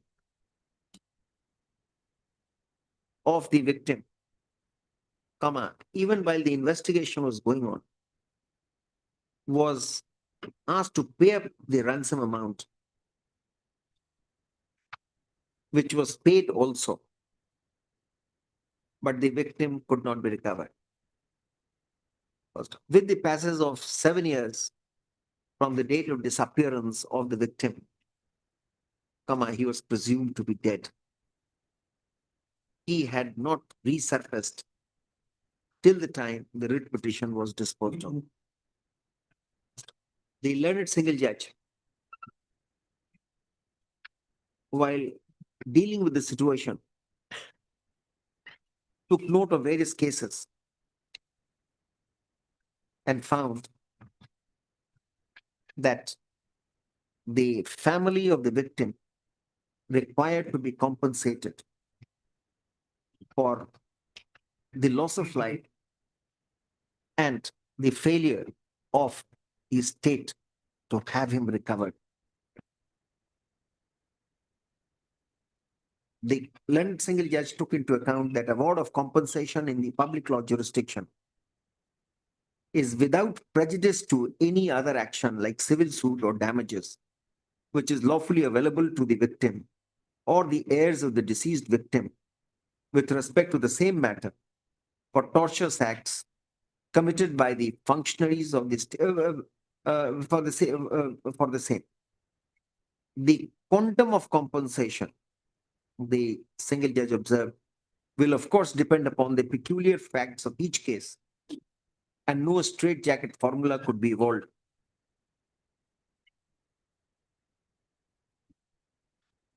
The judgment impugned as referred to the decisions in D.K. Basu versus State of West Bengal, citation Lelana.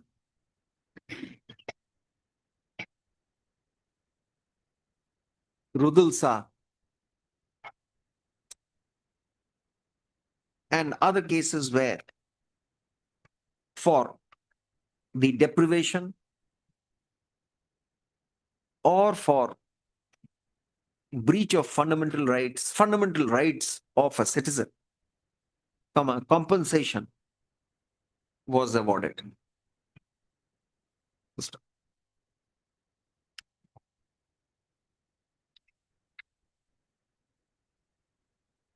The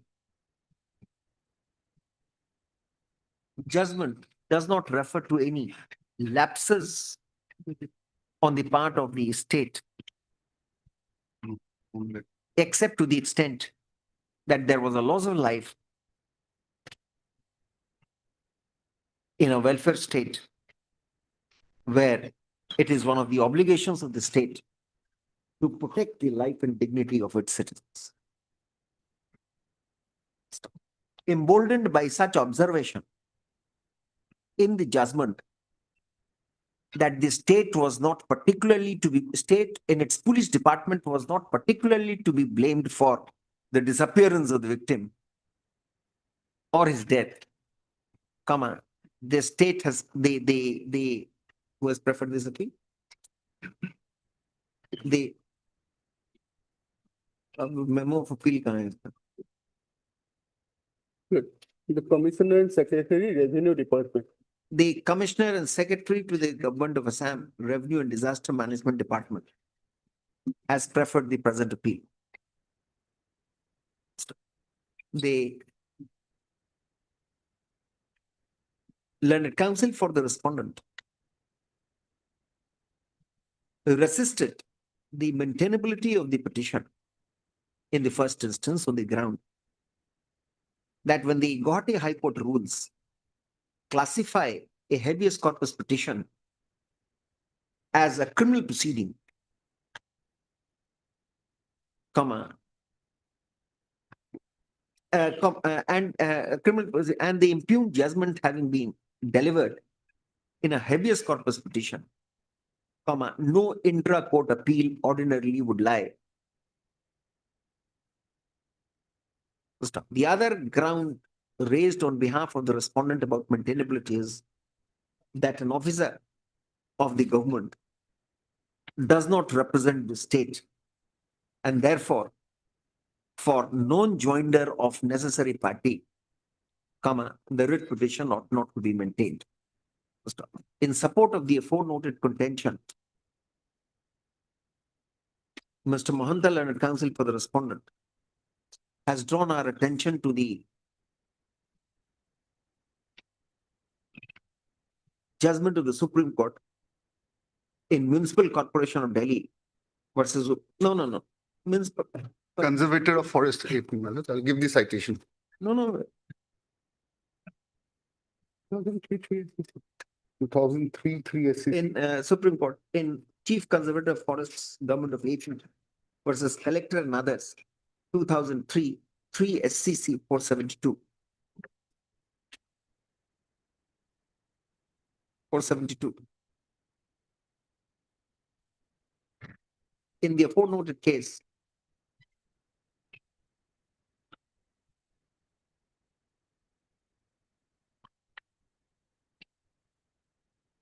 the issue of maintainability was raised as a preliminary objection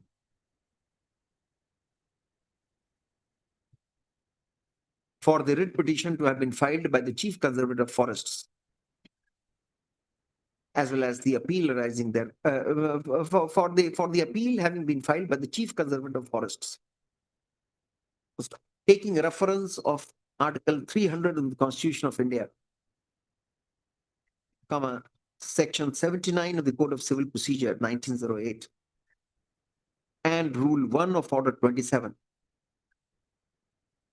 the Supreme Court held that every post in the hierarchy of posts in the government setup, from the lowest to the highest, comma, is not recognized as a juristic person, nor can the state be treated as represented when a suit/proceeding is in the name of such officers/posts or the officers holding such posts. Therefore, in the absence of the state in the area of parties, comma, the cause will be defeated for non-joinder of a necessary party to the list, comma, in any court or tribunal. Next paragraph. Mr. Mahanta argues that it was made clear in the aforementioned judgment, however, that this principle would not apply to a case where an official of the government acts as a statutory authority and sues or pursues further proceeding in its name, because in that event, it will not be a suit or proceeding for or on behalf of a state, but by the statutory authority as such.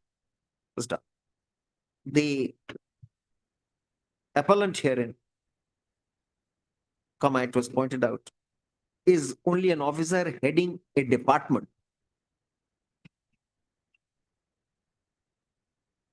and not in a statutory body. Statutory body, which would be permitted to carry on the proceedings in the court of law. We do not find merit in either of the objections for two reasons. Namely, that maintainability depends not on the nature of relief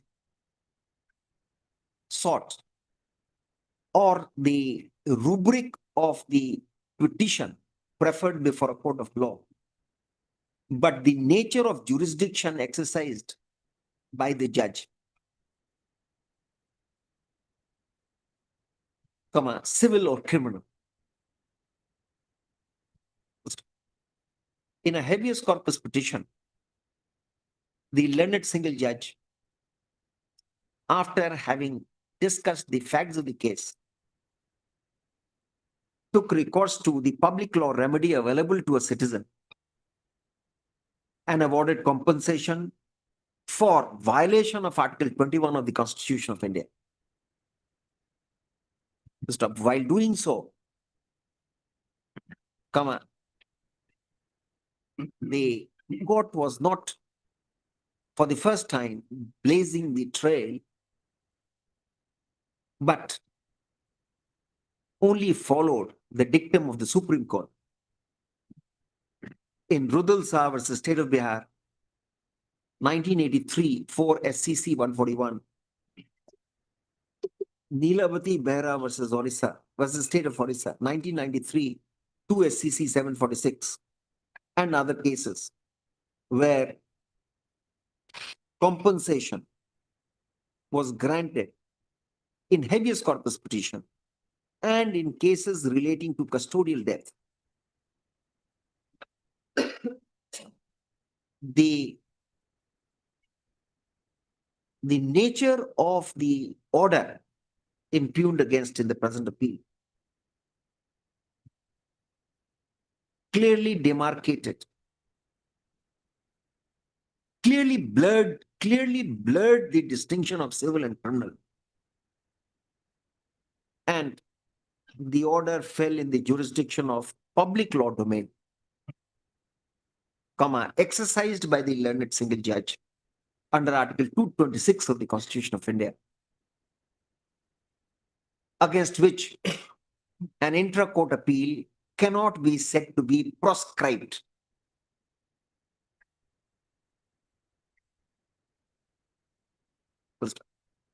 So far as the second objection of the respondent is concerned, true it is that the commissioner and secretary of the जो भी लिखाया था is not akin to state, but the state has been added in the memo of parties as a performer defendant. And in the present case, since the compensation had to be paid by the welfare department, and already an amount of rupees 3 lakhs had been paid under a scheme to the family of the victim by the welfare department, such an objection cannot be sustained. After having said that, we have taken into account the submissions urged on behalf of the appellant by Sri Bodh Pujari, learned advocate. He has submitted that there is no clear finding in the judgment about any lapse on the part of the state. In fact, the state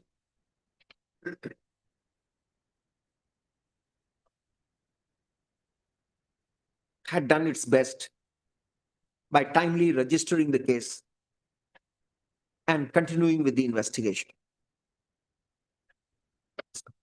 It was only fortuitous that the victim could not be traced and therefore presumed to be dead.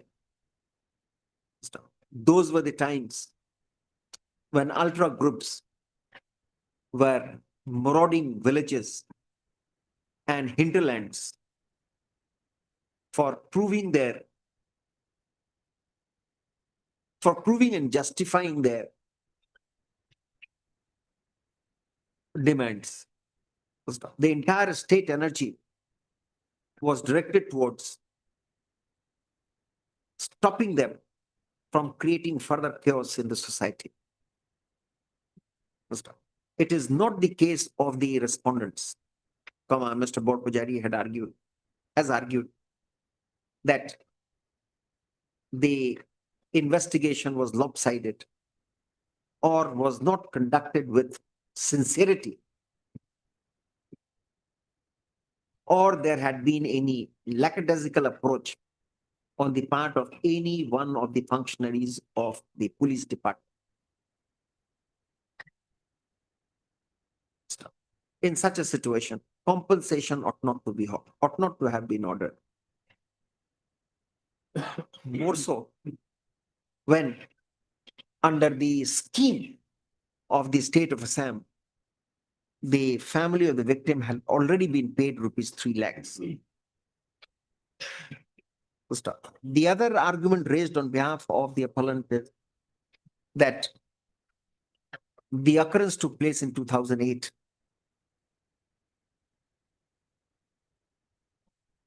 The family of the victim survived the stormy days.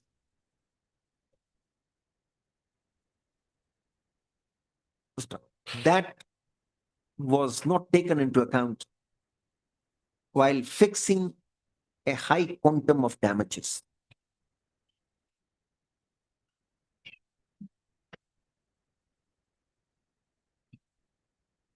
Damages. He submits that a deprivation of life ought not to be converted into an opportunity to gain pecuniary advantage. Gain pecuniary advantage.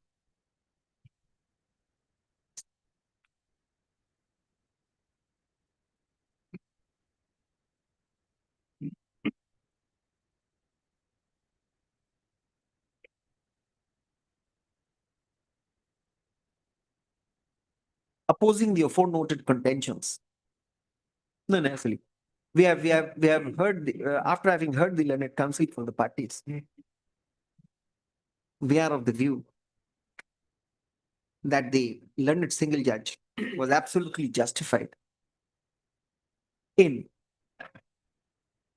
passing an order directing the state to pay compensation for a serious violation of Article 21 of the family of the victim. True it is that the state, taking a proactive step, paid to the family an amount of rupees 3 lakhs under a scheme. But in public law remedies, the law is very clear that a court of law can look at what has been paid to the victim. But such exercise would only be for determining the quantum and not for denying the relief.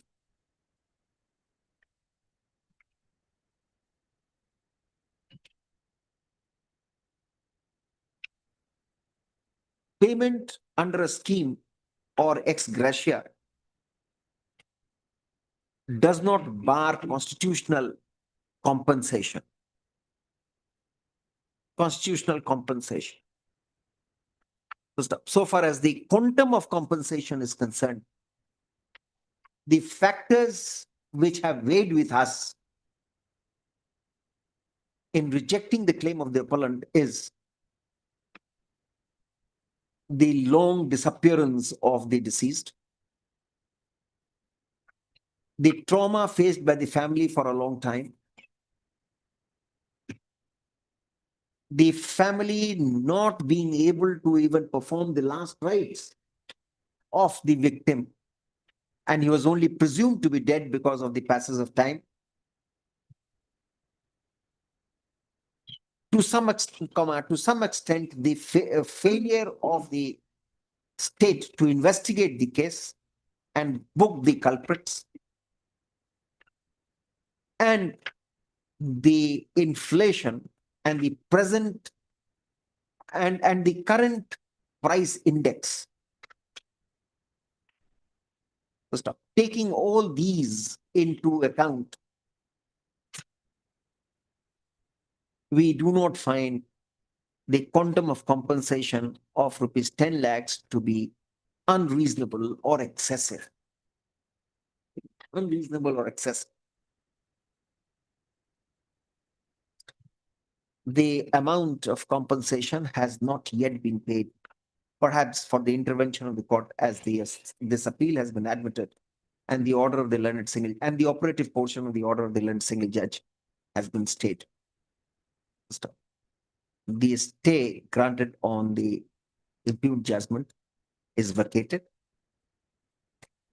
The appellant would be under an obligation to pay the compensation so awarded to the respondent within a period of 30 days.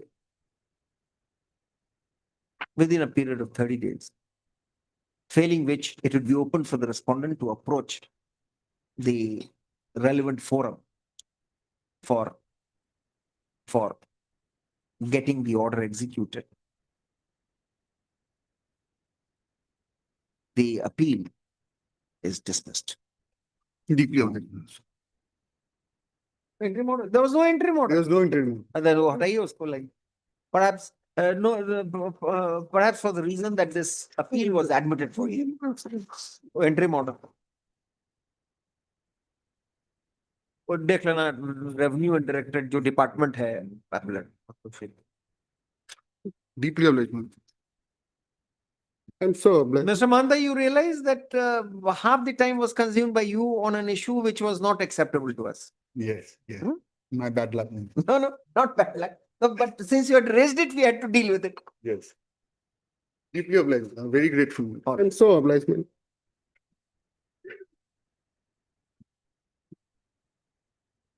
We will come back after that.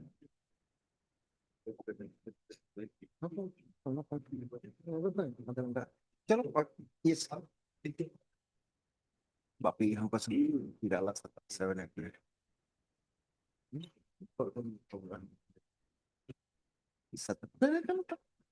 We'll continue. इसके बाद Item 7 to 9. yes.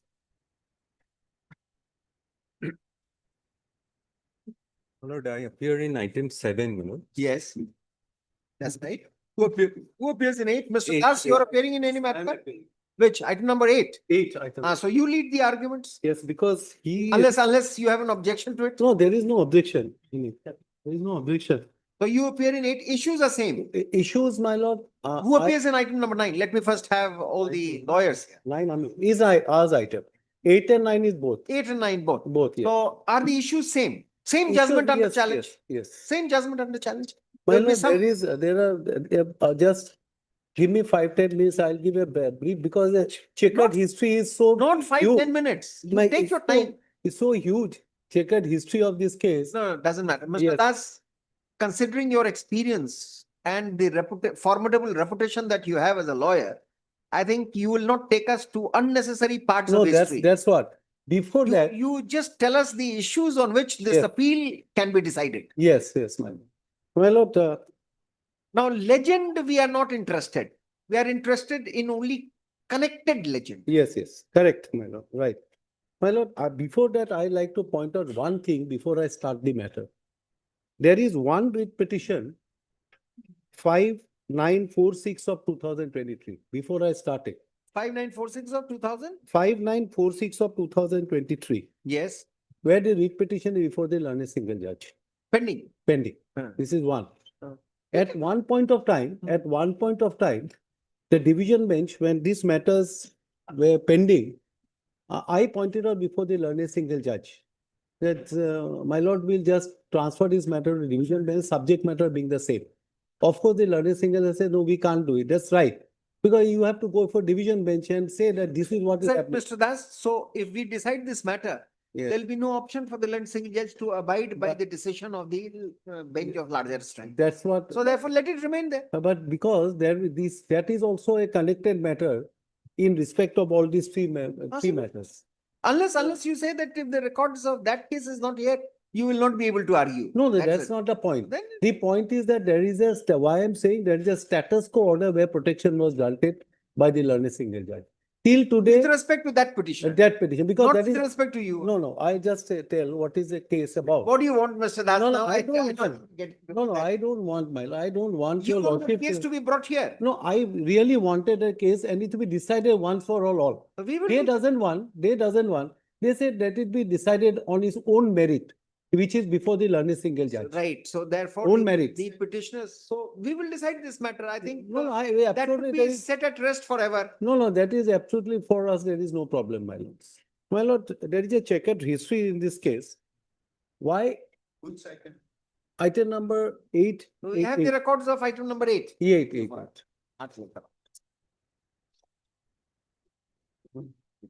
Yes.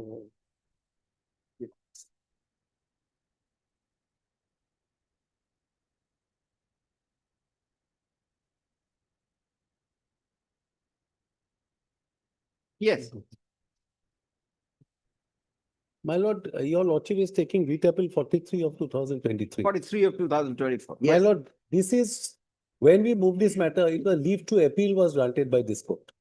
Why? No, because I am telling you, my lord. My lord, how the case started, my lord, there is a notice, public notice, which was issued on 21/9/2023. 21/9/2023 by the Revenue Department Circle Officer. And they have given a notice saying that in pursuance to a judgment that has been passed by the Board of Revenue in 2005. And also a judgment passed in writ petition 3003 of 2024, 22, my lord. So you are thereby asked to vacate the premises and unauthorized occupant. This was the public notice which was issued. Now, we approached the learned single judge challenging that public notice. Our case was that you have given no notice to us, which was mandatory, before asking to vacate their premises. This is one of the ground. Second ground which we projected, we said that our predecessor interest was a royalties under the original landlord. So we automatically gets a right under section 5(4) of the Assam Temporary Settlement Tenancy Act as one is stepped into the shoes of a legal heir.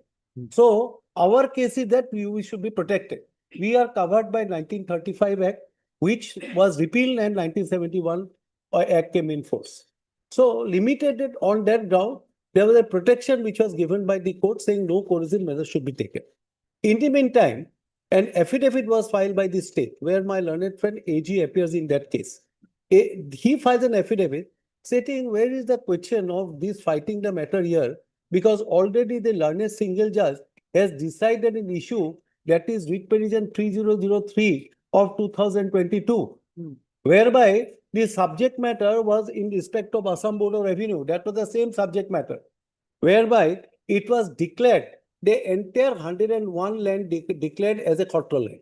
As a? So, as a Satra land, Satra Khotra land. Khotra land declared I as a mean, Khotra land. Vaishnavites. Yes. So where is that already been decided? And Board of Revenue already, then we said we were not aware of the judgment because neither we were not made a party in this case. So what we have done, immediately we came before division bench to leave to appeal to be granted, and accordingly leave was granted. There was delay that was also condemned. Accordingly, my lord, this writ appeal is before this honorable court, 43 of 2023. Against the judgment of 3000 is 3003 of 3003 of 2022. Correct. This is one, my lord. Second, And nothing. And what about Assam Board of now, Revenue? now I'll tell. Wherever we go, we come before this court, we go for learned single, always they point out these the Board of Revenue order stands. That has come to a finality. We challenge that order. Pendency of this case, we challenge before the learned single judge. The order of the Assam Board of Revenue, which is of 2005. 2005. This was challenged. Which writ? We challenged this by a writ petition.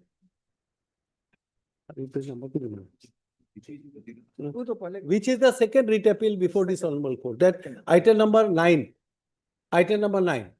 Now that, my lord, we said that this is a case where your lordships may consider before learning.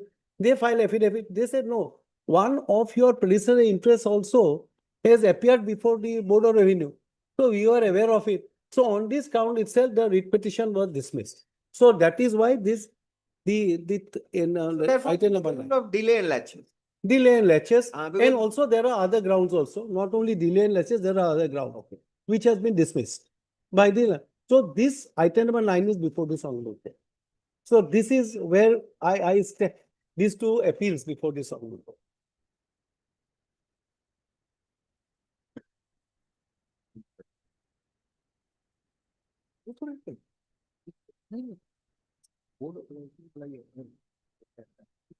All of them, there is no question of right.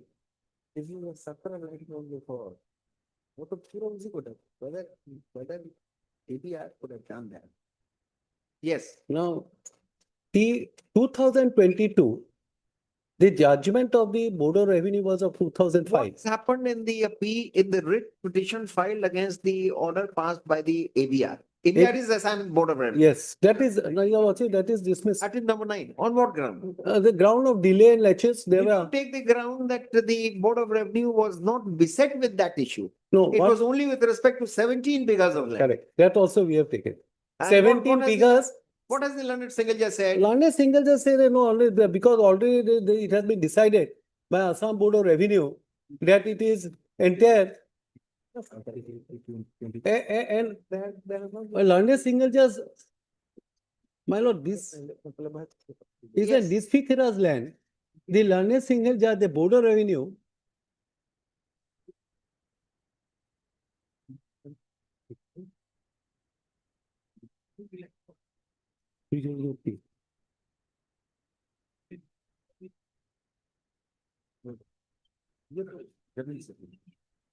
Well, London Singh relies on 3003 of 2022. He said that already I have decided and declared the control land. Where is the question of different judgment to be passed in this case? There is no question. Already I have decided that case because my learned friend, one of the legal landlord challenged it because in 2022 the authority had decided to remove his name from the records of right, and Pirala Khatra was brought in. And they said this is by virtue of Assam Board of Revenue, judgment of the Assam Board of Revenue in 2022. And they said that we have invoked a particular act.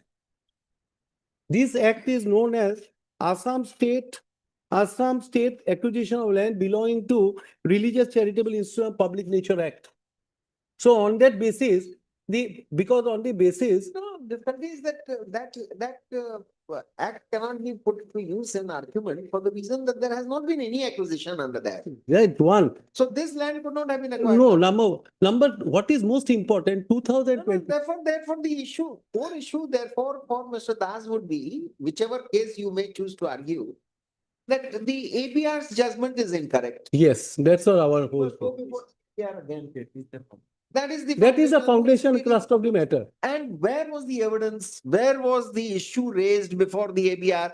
On what material did it decide that Yes. no, what to talk of 17 bighas? The entire land belongs to Satra land. On what basis? Yes. On what statement? That was, Wo bahas kariye. yes, that was the argument. Place the order of the ABR. ABR, yes. This is your lordship will take up.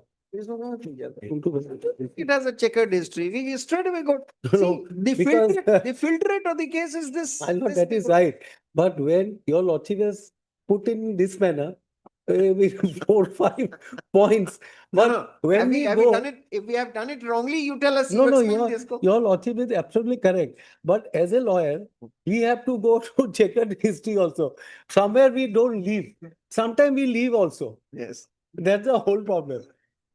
And your lordship has formulated this entire checkered history into 2-3 minutes. It's okay. Otherwise, what is the purpose of, getting to that No, that's legend right. unnecessary? Now we don't have also time because time is more precious by law. So we take to the judgment, page 170. 170.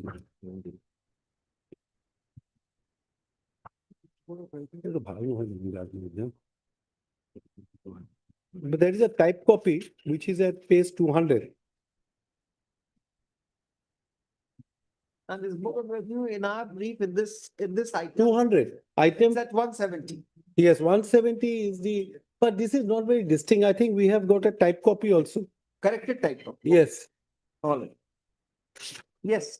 yes, it starts from 202. Ask your junior if you have any problem, just read it aloud. Yeah, I can read it. This relates to an appeal under 67 of the so and so. Tenancy Act, Red Bit Section 150 on Assam Land and Revenue Regulation. Case in brief is that respondent of 5 to 10 applied for ownership right over an area of 17 bighas 2 cutters, 6 lesser of land of so and so. These were persons not belonging to that community, to the religion, to whatever. No, they were the riotees who has applied for ownership right before That's the, great. So before the revenue what board. was their status? They were Yes. Tenants. I'm sorry, my lord. What was their status? I was status as a tenant. Tenant. As a tenant. Okay. According to the appellant, the dispute land was allotted as a free land by Ahom King Sip Singha in the name of Bhagawat Chakraborty, who was the Satradhar of the religious institution, namely Pirada Satra, now named as Pidala Chatra. During the dispute, the application dated 12/11/2003 of the appellant allowed the TR case number 80 of 2003-2004 to proceed. He also transferred the case to SDO for disposal of the case. Appellant is one of the legal heir of numbers of Pattadars and one of the inheritors of the suit land. As legal heir of one of the deceased Pattadar, appellant has the right over the land in question. But despite that, the case was allowed to continue behind his back. Response number 3, without issuing any notice to appellant, director respond of 5 to 10, deposit ran under section 24 of so. Appellant case to know about, came to know, the appellant case to know that about the impugn order on 5/2/2004 and immediately collected a certified copy of the order. Response number 5 to 10 on the strength of the impugn order now trying to deprive the appellant from his legitimate right. In view of that, the appellant has sought for immediate intervention of this board, as otherwise it would cause irreparable loss to the appellant. According to the appellant, response number 5 to 10 cannot claim as tenant under relevant law, and therefore the appellant has prayed for calling for this some typical. I'm extremely sorry, my lord. There was so error for the record issue of notice of parties, hearing the parties and quest the proceeding in TR case, and has set aside the impugn order dated 9/1/2024. Appellant was requested for staying impugn order. This prayer is allowed till disposal of the appeal. Among the ground furnished in the appeal is stated the SDO passed the order without jurisdiction. He has not been empowered by law to dispose of the case. Secondly, TR case number was against dead person. This is illegal. Thirdly, the legal heirs of dead person were not implicated in this case, and therefore the impugn order liable to be set aside. Fourthly, no notice was served on the appellant before the impugn order was. Further, response of 5 to 10 cannot be a tenant under law as land belong to Satra. Appeal petition record call for during the course of hearing so and so. Now, my lord will kindly see, these are all 208. Subparagraph. From the chitka of the suit land available in the case record, it is seen, lordship got it? It is seen that a patta of the land is Nishvikara. You say in Assam, your chitta is record of rights. Records of right. This is, my lord, field survey. Chitta is field survey. Record of rights. Yes. From the chitta of the suit land available in the case record, it is seen that patta of land is Nishvikara's patta. Nishvikara's patta or half revenue as original from the land given by Ahom kings, which later came to be known as Dharmatta, Debatta and Brahmatta land. Therefore, it cannot be disputed now in the land is not Satra land. The proviso to section 15A of the Assam State Acquisition of Land belonging to religious or charitable institution of public nature act, as amended, stated that notwithstanding anything contained in the Assam Land and Revenue Regulation 1886, right of transfer of land belonging to the above mentioned institution for a right small. No, it is very bad. I am so sorry. In fact, we can.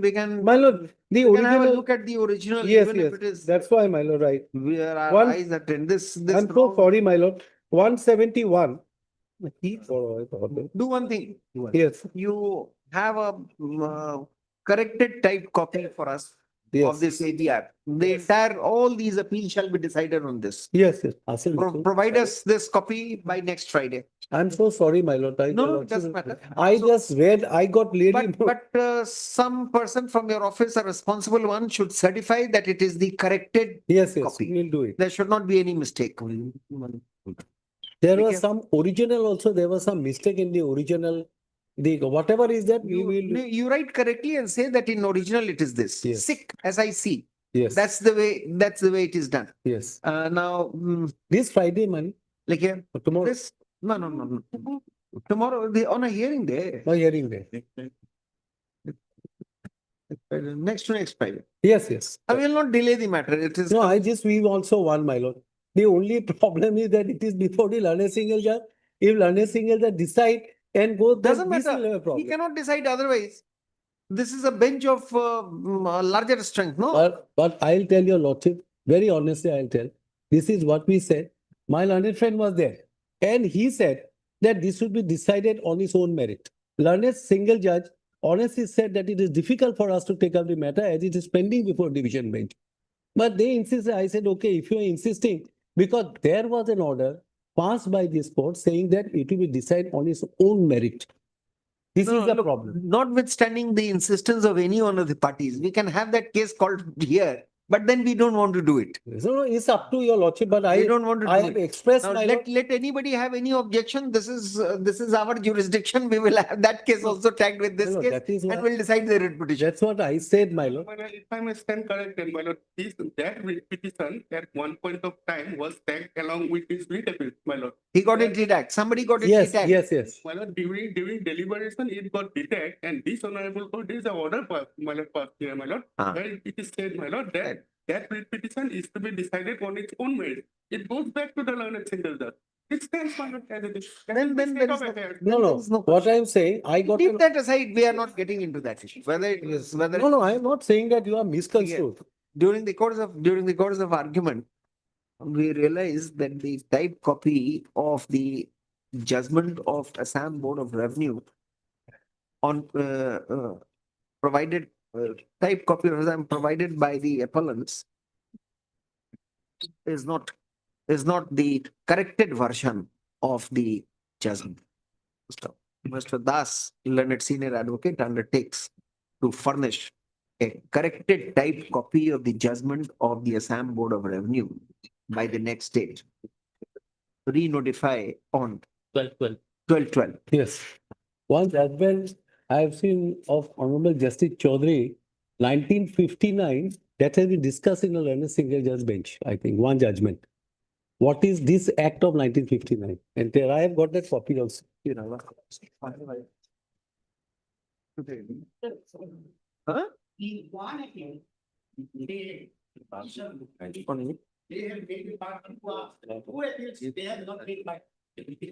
All right, you argue that this hearing is not the stage where this question can be raised. You can say this, let it be argued first. Let this matter not it is- linger any further. 11th will be a Thursday. It will be here, 12th is Friday. 11 is Thursday, no? Thursday, yes. 11th. 11th. All right.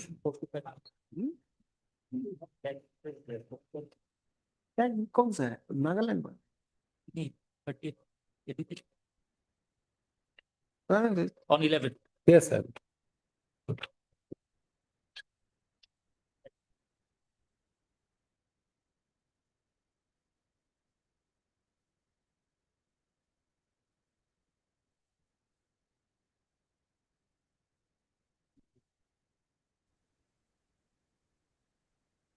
Item 11 to 15.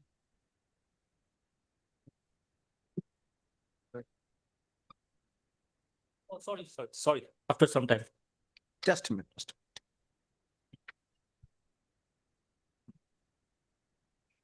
Yes. Item 40. May it please your lordship. Yes. My lords, we have effected service upon the SBI, my lords. Where is he? Is he here? Yes. My lords. Yes. Kindly repeat your arguments. My lords. For the benefit of the counsel for the bank. My lords. My lord, this is a case, my lords, where the section 13(2) notice was on the guarantor. Your lordship will find at page 116, issued by SBI. And that, my lords, quantum is mentioned as on 31st of October 2023 to be 22.6 crores. Thereafter, my lords, the CIRP process was initiated by another financial institution, Netfee. That, my lords, ultimately culminated in approval of the resolution plan by Peerless Hospital. That approval is dated, my lords, 20th December 2024. The dates, just tell us for his satisfaction. My lords, the Yes. 13(2) notification is 12/9/23. Yes. Thereafter, my lords, 12/3/24 is an important date because the CIRP process was admitted because that thereafter the moratorium kicks in, my lords. That is, your lordship will find at page 132. Thereafter, my lords, on 20th December 2024, the resolution plan was approved 100% by the Committee of Creditors and approved by the adjudicating authority, namely the NCLT. That your lordship will find at 144 onwards. And interestingly, what fell from my lords, Ghanshyam Mishra was referred to, my lords, at 177. Yes. My lords.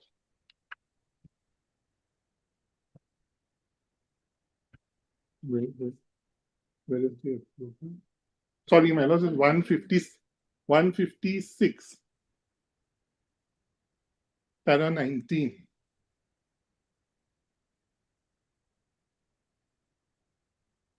Your lordship has para 19. It is pertinent to refer to section 31 of the code and the law laid down by this honorable court in Ghanshyam Mishra, wherein the Honorable High Court, Supreme Court has held that once a resolution plan is duly approved by the adjudicating authority under subsection 1 of section 31, the claims as provided in the resolution plans shall stand frozen and will be binding on corporate debtors and its employees, members, creditors, including government, central government, state government, or local authority guarantors of the shareholders. Yes. So So now what has happened is that advance notice, possession notice. That has is, your lordship will find that at page 30. and then on 28, you are going to dispossess him. Yes. So his application before DR80 is pending consideration. Right. The sittings of the commission are not very regular. So on 3rd. So till 3rd, we are staying that. Lordship, if your lordship permits me. Yes. That when the DRT is not sitting, the in charge is New Delhi. DRT of Calcutta DRT is in charge New Delhi. Any urgent petition is to be forwarded, automatically gets forwarded by the DRT The Kolkata. difficulty is that he has not even paid the 50% and he has filed an application for lessening that Yes, correct. prerequisite Absolutely. to 25% of the amount. Yes. On the last 7th of. But then that apart, with the CIRP resolution, I think everything stands frozen. No, Isn't Lordship. No, Lordship, if I may differ. The only If I may. we can't differ from No, the it's fine. we can't differ from the Supreme Court. No, That no, means Lordship, you there also- was an annexure which is not produced yet, which we produced before the DRT. They had filed one essay, surface application, wherein they have raised a similar issue. And we had enclosed the resolution plan, where there is an annexure clearly states that the successful applicant, resolution applicant, shall not take the liability of the guarantor, and the guarantors are liable for the residual amount. And there were residual amounts. Yes. The resolution plan was not for the entire, No. entire loan amount. Because that was the highest bid we received. No, my lords, may I say this, my lords, on this That point, is what they don't said. dispute, there is an addendum. Just a minute. So therefore the money which you would recover from the guarantor would be beyond that resolution plan. Yes. In that case, Ghanshyam Mishra doesn't come to his aid. No. Now, but that apart, the matter must be dealt with. Because he has not been able to approach the DRT Delhi during the time that the Calcutta DRT is not functional. Right. Should he not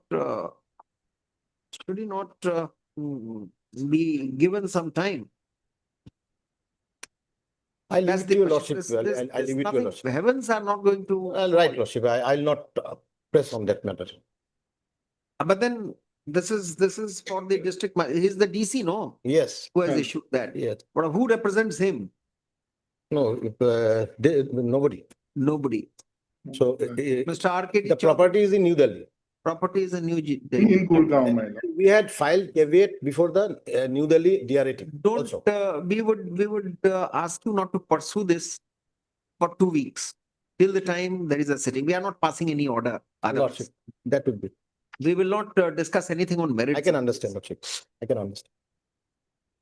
So wait for 2 weeks. Lordship. Within that time, Mr. Goswami, you can My lord, that would protect my me, my lord. take it. This matter has been listed today on urgent mentioning by the Land Council for the petitioner. The reason for filing this petition is that an advance possession notice has been issued under section 14 of the SARFAESI Act, and actual possession of the property is to be taken on 28th of November 2025.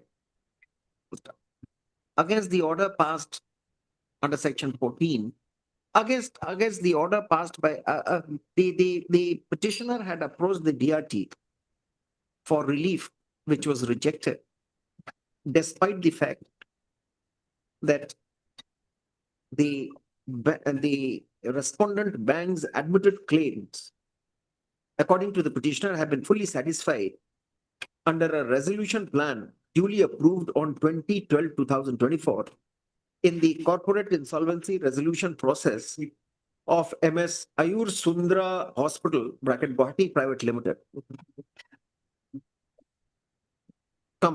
The case of the petitioner, the SARFAESI appeal of the petitioner was rejected. Against the aforementioned order passed by the DRT Guwahati, the petitioner has approached the DRAT Kolkata, which DRAT Kolkata, where the matter has not been heard because of the irregular sittings of the tribunal. The tribunal is to sit on 3rd of December. The Land Council for the petitioner has fairly stated before this court that an application for lessening the 50% amount as a prerequisite for entertaining such appeals against the order of DRT is still pending consideration before the DRAT. This would take some time. Fearing physical dispossession, which according to the petitioner is irreversible, the petitioner has rushed to this court for temporary reprieve till the time the DRAT decides the issue. What is your name, Mr.? S. Datta. Mr. S. Datto. Datta. S. Datta, learned advocate for the respondent bank, has submitted that the resolution plan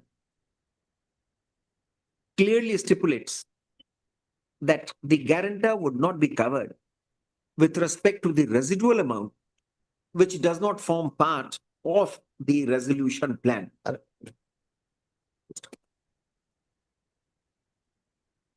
Section 31 of the IBC Code and the law laid down by Supreme Court in Ghanshyam Mishra and Sons Private Limited versus Edelweiss Asset Reconstruction Company Limited, 2021 SCC online SC 313.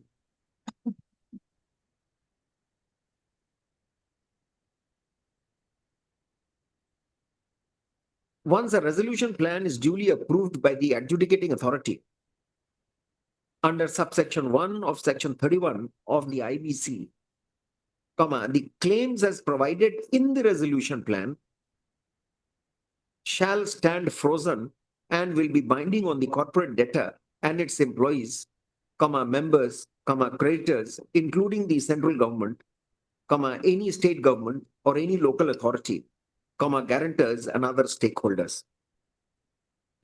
However, it shall not bind the bank. It shall not cover the case of a guarantor with respect to the residual amount which does not form part of the resolution plan. However, in any view of the matter, the issue requires to be adjudicated factually and legally. Since the petitioner has not been able to agitate his claim before the appellate tribunal, before the DRAT, Kolkata, which is not likely to sit before 3/12/2025, we deem it appropriate to direct the respondent bank not to insist for dispossession at least for 2 weeks. At least for 2 weeks, to be counted from today, so as to enable the petitioner to have his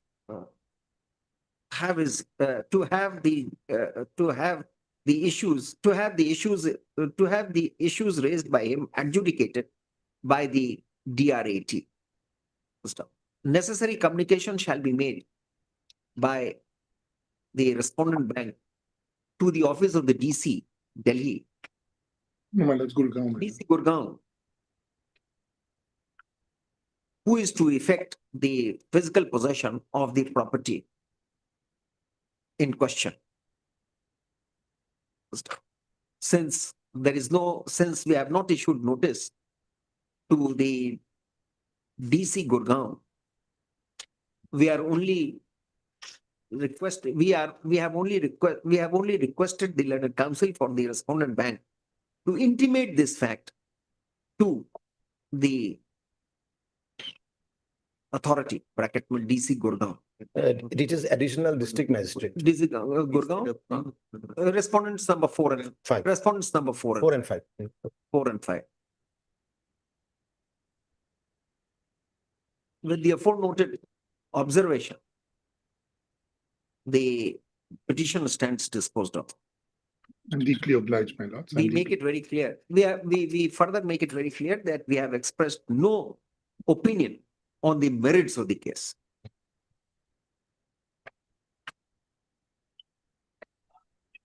Give a certified copy of this. Prepare the copy, upload it today. All right. Deeply If this Deeply has obliged, my lord. My lord, only it for would- 2 weeks. No, my lords, we are willing to, my lords. Deeply obliged, my lord. Daily list for hearing item 11 to 15.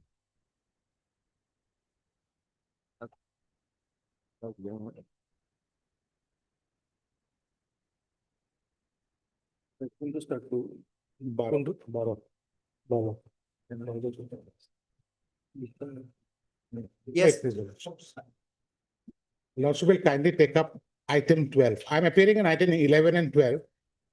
Lordship will take up the convenience volume in item 12.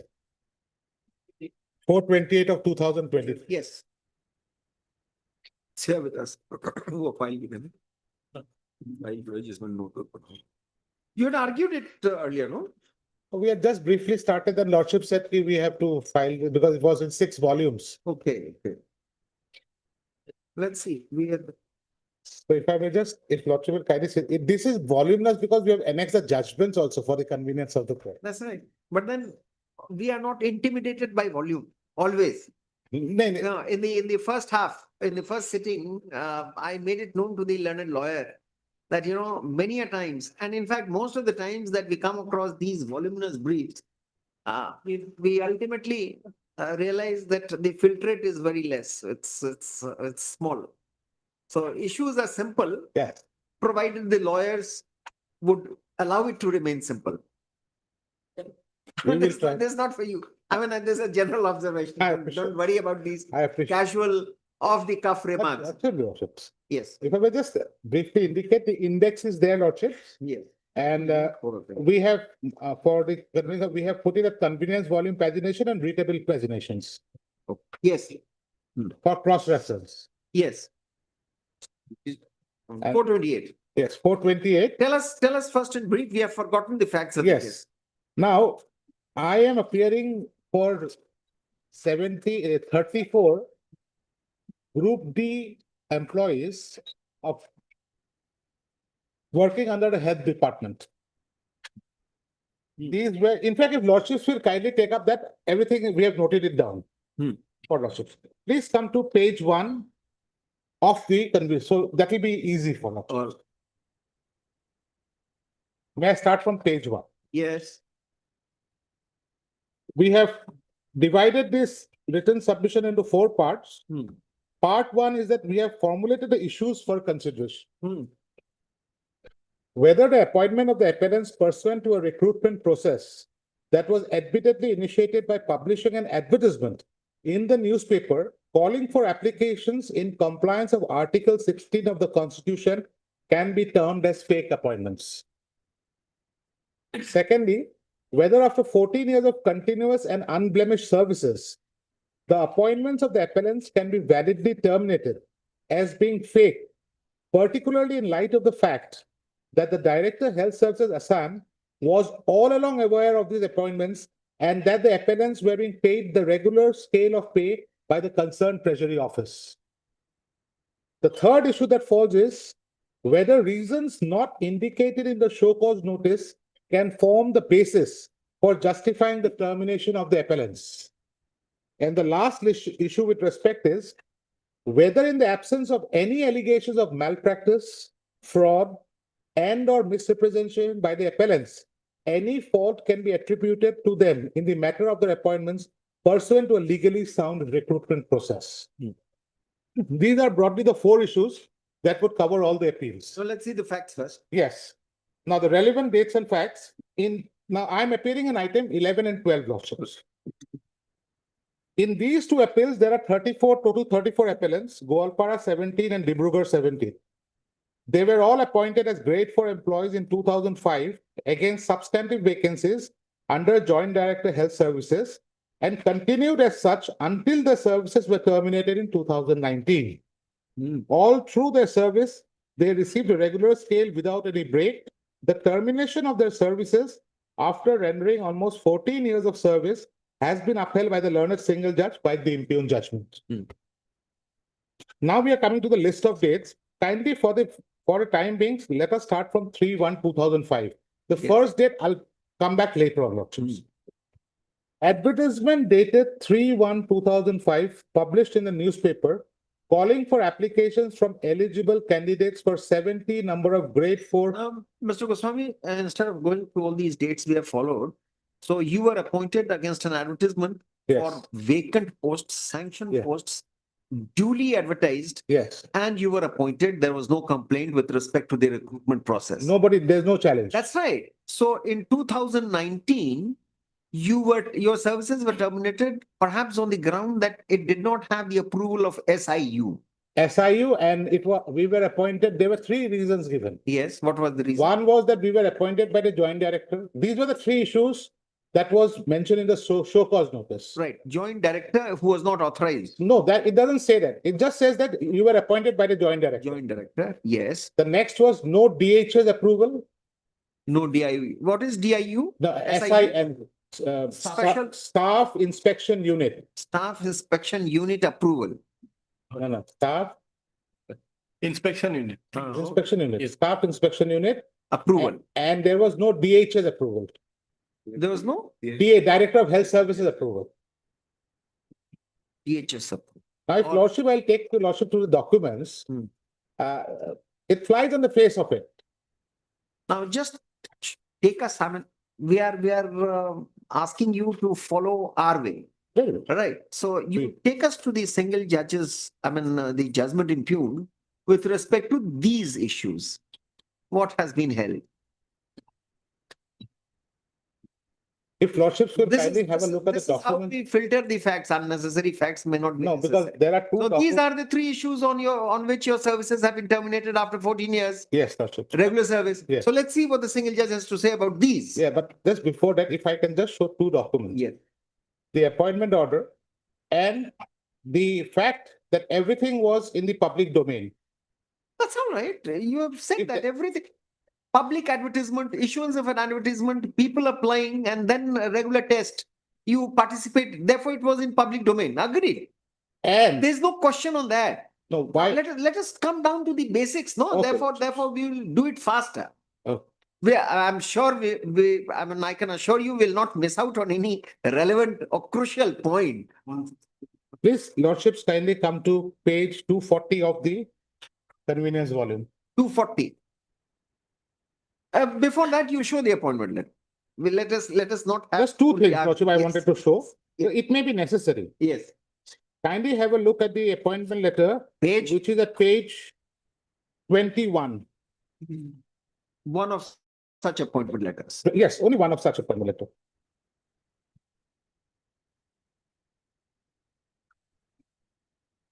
Page 21 of the convenience volume. Yes, yes. This is, you have done it well. We are very happy to. Yes, Yes, 21. Subject to discharge without notice and without assigning any reason thereof, Sri so and so is hereby appointed temporarily against grade 4 and posted at Wrongjuly PHC Now, Golpara. why is this appointment letter, why does the appointment letter reads like this, which is very queer, subject to discharge without notice? Now, you are being taken in service with this kind of a caveat. Yes, Lordship. Is this some kind of prescience? Were they prescient in saying this? That someday or the other your services would be terminated? Would be premonition. Did they have any kind of premonition? Doesn't look like, but then it is 2005. That's the way they have worded it. Yes. Let's see. Is Subject to hereby discharge. appointed temporarily as grade 4 and posted at Wrongjuly PHC against sanction-wide creation letter number so-and-so in the scale of pay so-and-so and other allowances that are admissible as per rules. Appointment is against a sanction post, regular scale, and what is important is this letter is marked to whom? Please note it. Accountant General A&E, the Director Health Services, Assam, Hengrabari, Subdivisional Medical Health Officer, Treasury Officer, Accounts Branch, and the person concerned for guidance. Without that, you would not have been paid, no? Yes, so therefore, no, when they are saying that it is a fake, we are in the. No, it's not something fake. That's your argument. That's the main argument. Yes. That without the approval also, this was not a fake. It was only in some way irregular. That is all. That is That's right. Yes. Now come to the second document. Yeah, the second Now document let's have is. it because by 3 o'clock, my brother would be required to go to another bench. Oh. And thereafter we get back to the criminal death reference hearing. Therefore, we are hurrying. I mean, yes, the second one. Please come to page 139 of the convenience volume. The second document that you want to. Yes, Lordship. 139. Yes.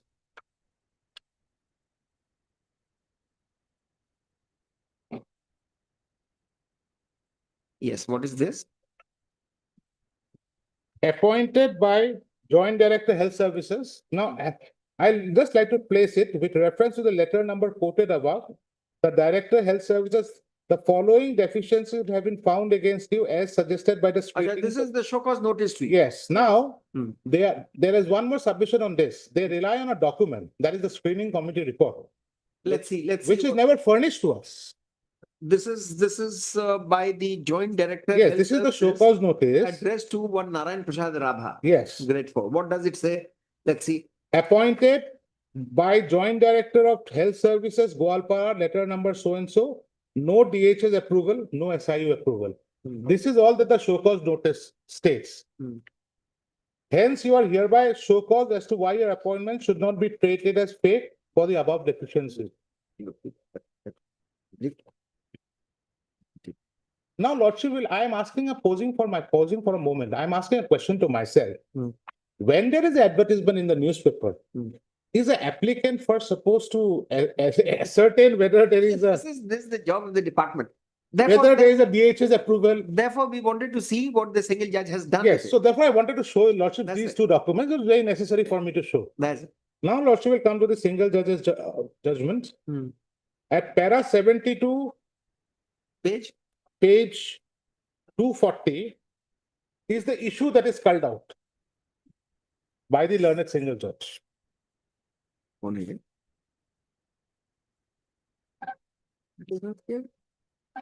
The pivotal question. The pivotal question which arises in the present batch of writ petitions is to whether the writ in the nature of certiorari can be issued in the present facts interfering with the removal orders. For the purpose of deciding the same, this court finds that it is relevant to take note of that except in the case of the petitioners in WPC 1931 of 2020 and WPC 8220 2019, that is, these are the two petitions I am appearing. Okay. There are no material particulars pleaded or material produced which would show that the petitioners in the remaining 11 petitions were appointed pursuant to a selection process initiated. What is this? That there were 13 petitions that the London single judge was dealing with. Total of 34. No. 34 is only in these two. Only these two. My colleagues are appearing in the other connected appeals. So the single judge very clearly notes that except for these two petitions where there is a semblance of selection, no other materials were placed in respect to the other 11 petitions. That is what it says. So they were not appointed pursuant. I mean, of course, you're not holding the brief for them. They are not. I'm asking you. They were not appointed against that advertisement. No. These advertisements were district wise. Oh, these are district wise. District wise. So they were of a different district. They were of different districts. And they did not produce anything. That is what the finding appears to be. Who appears for the rest of the appellants? There is two group of matter. One is election followed in here. And the second group is where the temporary employees have been absorbed to a post and appointment were given. And regularization order was also given in their favor. All right. So you stand on a totally different. All right. I also stand on a different footing. There is semblance of selection single judge. So I have 20 candidates. And our selection process, the due selection process followed in our school. Against advertisement. Against advertisement. Advertisement and appointment letter. Anyway, all right. Item 30. All right. 8220. Some of the petitioners I have some of my London senior executive. 8220. The observation to that effect that there was 30 materials on record. It shows that there was some amount of advertisement. Some amount of advertisement. I didn't know. Some advertisement and appointment. That's a complete advertisement. What some of it? My lord, what has happened, my lord? Two advertisements were issued in two districts, Gwalpara and Dibrugarh. And my lord, two writ petitions were preferred, challenging the termination by bench of writ petitioner. Now, while preferring the appeal, they, my lord, segregated. Some has went to some other advocates, some otherwise there was two writ petitions. So the facts are same, advertisements are same. So for this 2, 3 or 4. Why have they said that it was against a different process? It was regularized and all that. No, regularization only that matter pertains to regularization. They were a contractual employee without any. He is the only person. Yes, other. He is the only person who is sailing in a different boat. Yes. Rest all are saying. Yes, 4 appeals are same, my lord, arising out of the two selections. Correct. Good. Now they are different, having their That's different. right. That's right. That doesn't matter. We are looking at the judgment. Yes, Mr. Goswami. Yes. Continue. This court finds it apt to reiterate that in WPC so and so all these 11 numbers, there are certain statements made to the effect that there was a valid selection process. However, as aforestated, there are neither any pleadings with material particulars nor any documents evidencing the same. Even the orders of appointment of the petitioners in these petitions do not disclose on the basis of some selection process or select list the petitioners were appointed. This is with respect to the other 11, Lordship. Now he comes to now the alerted single judge decides on our case. Now, coming to the case of WPC 1931 of 2020 and 8220 of 2019, the pleadings as well the documents enclosed would show that some selection procedure was initiated. As already stated herein above, in respect to the petitioners in WPC 1931 of 2020, there was an advertisement dated 4/12/2024 issued by the Joint Director of Health Services Dibrugarh for filling up a few vacant posts of grade 4 under the establishment of the Joint Director of Health Services Dibrugarh and the Office of the Malaria Officer Dibrugarh. There was no mention whatsoever in the said advertisement as to how many vacant posts were advertised. It is also not known as to whether the said advertisement was at all published in the Assamese daily newspaper Asamiya Spandon, Dibrugarh, as well as the office notice board. It, however, reveals from a perusal of the information furnished by the Joint Director of Health Services Dibrugarh on 15/6/2021 under the RTI that on 17/2/2005, the Joint Director of Health Services Dibrugarh issued a communication to the Director of Health Services Assam Hengrabari, whereby the select list of candidates for recruitment to the post of grade 4 was forwarded. Please mark this, Lordships. From the said select list, it transpires that the names of 47 candidates were mentioned in the said select list. The statement containing the marks by the candidates who had applied for the post of grade 4 of the Joint Director of Health Services Dibrugarh was also enclosed.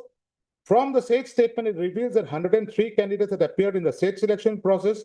This court further finds it relevant that the selection board consisted of the SDM, and HE, the additional CMO, that is Chief Medical Officer and Health Officer, Dibrugarh, and the Joint Director of Health Services. Now, in respect of selection proceeding pertaining to WPC 8220 of 2019, that is Goalpara, it is seen that an advertisement was issued in the daily newspaper Asomia Khobor on 3/1/2005 by the Joint Director of Health Services Goalpara, whereby 70 posts of grade 4 under the establishment of Joint Director Health Services Goalpara was advertised. From the records, it reveals that the select list was prepared of 75 candidates by the selection committee consisting of the Joint Director Health Services Goalpara and other tools. The said select list was prepared on 5/2/2005. It is also noteworthy to take note that on 6/1/2022, one of the petitioners sought for information under the RTI regarding the government notification in relation to SIU and since when SIU for grade 4 had come into effect and when any order with respect to in respect to the SIU in grade 4 employees were received by the Office of the Joint Director Health Services Goalpara.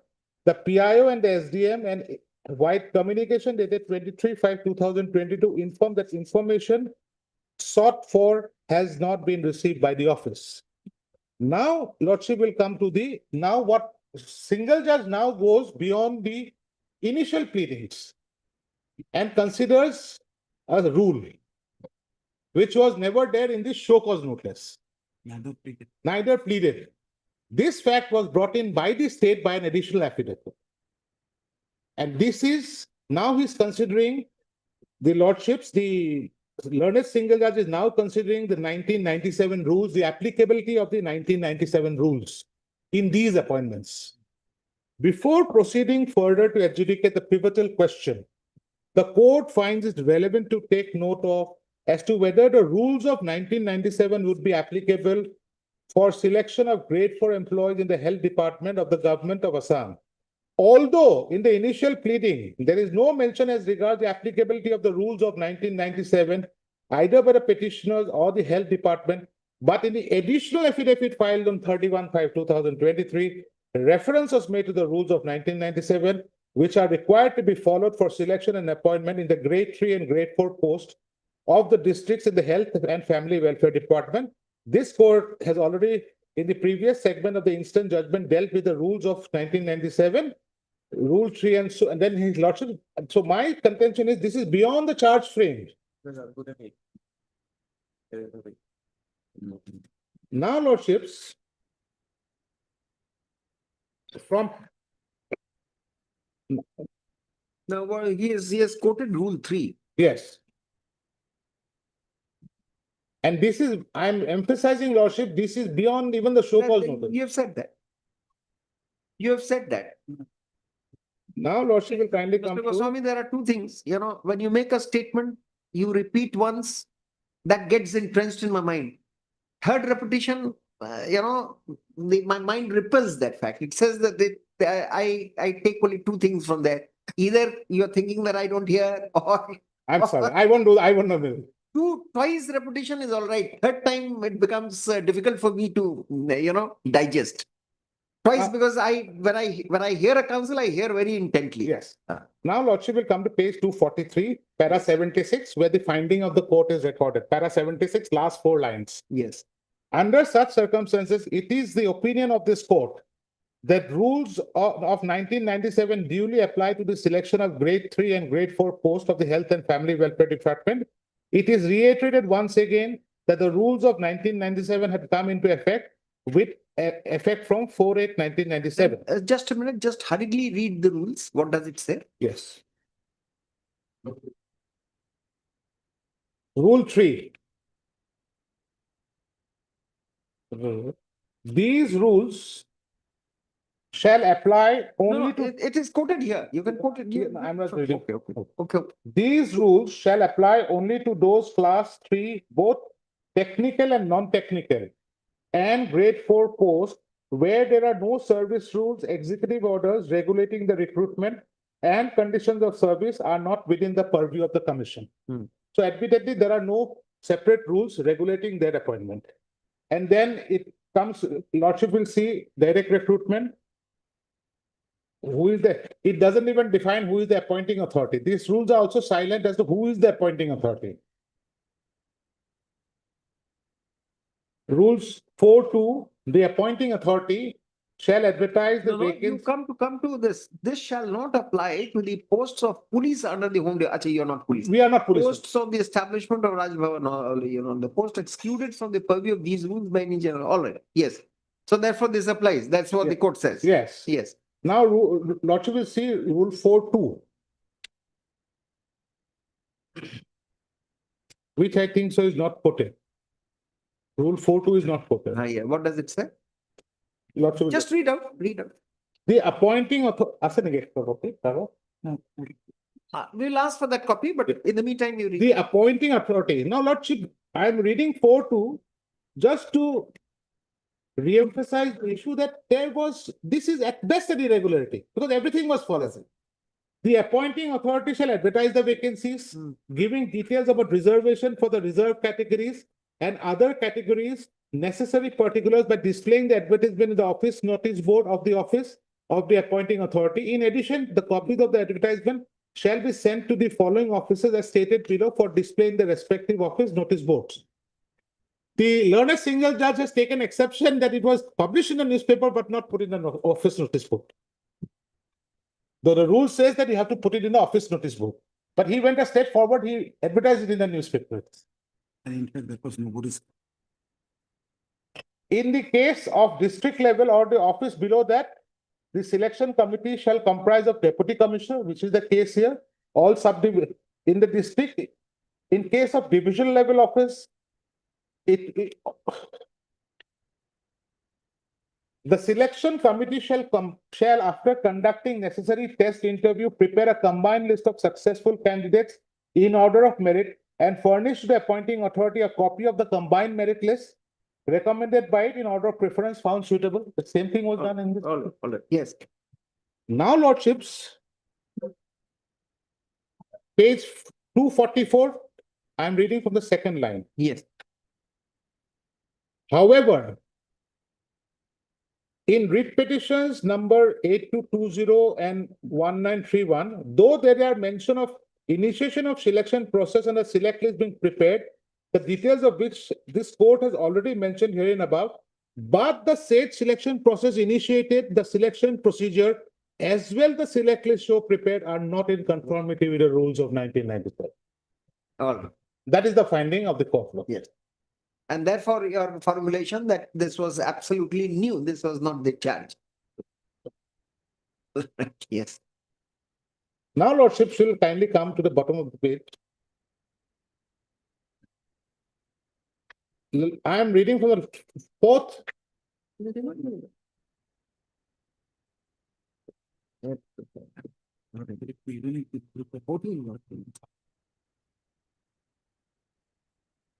This is, yes. No. That's it. Yes. Now, would Lordship on the same page come to the bottom of the page from the last fourth line from the bottom? Yes. However, a perusal of the select list enclosed in the affidavits in reply show that the selection committee, in respect to the selection of the petitioners in WPC 8220 of 2019, comprised of 3 persons, that is the Joint Director of Health Services, Goalpara as chairman, SDM and HO Health, and the additional CMO and HO Family Welfare, Goalpara. The rules say we had a 3-member committee, admittedly, the rules say it should be 5-member. So that is another defect in the selection process that the single judges flagged, Lordship.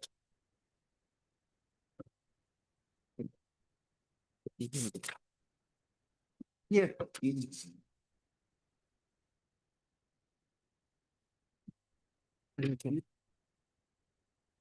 Yes.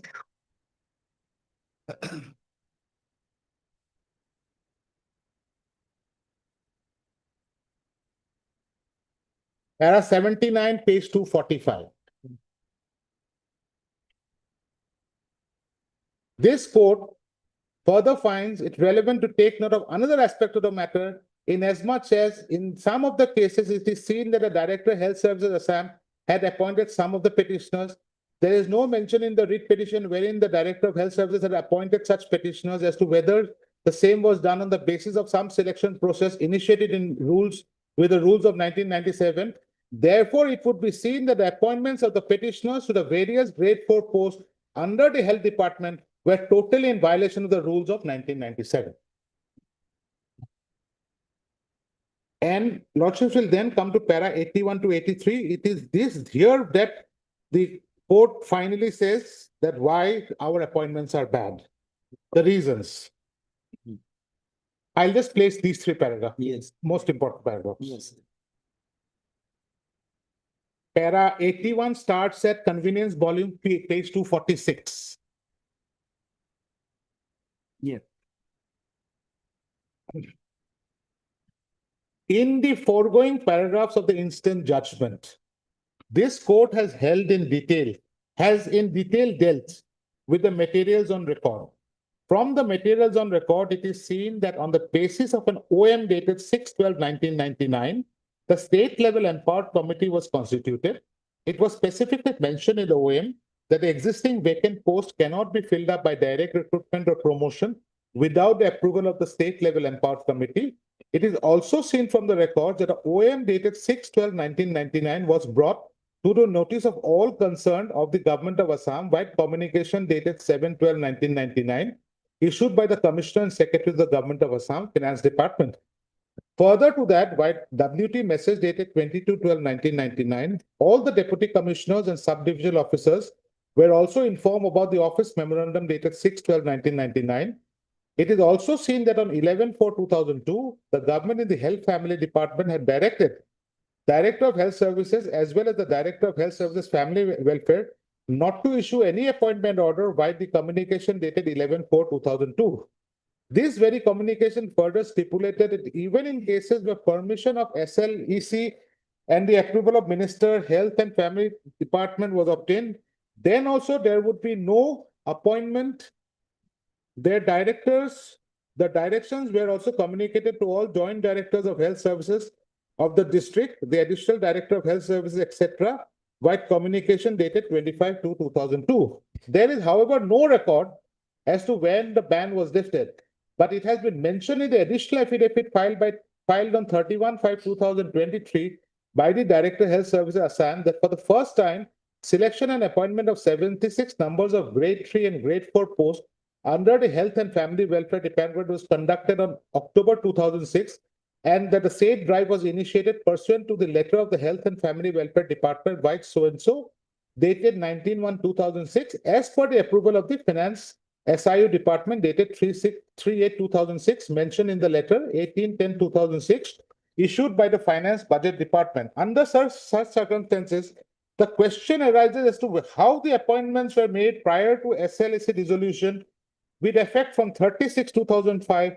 without the SLEC's permission, and also how during the ban period with effect from 11/4/2002 till 8/10/2006, any of the appointments were made by the Joint Director of Health Services of the concerned districts or by the Director of Health Services Assam. Pausing here for a moment, Lordships, how am I responsible for this?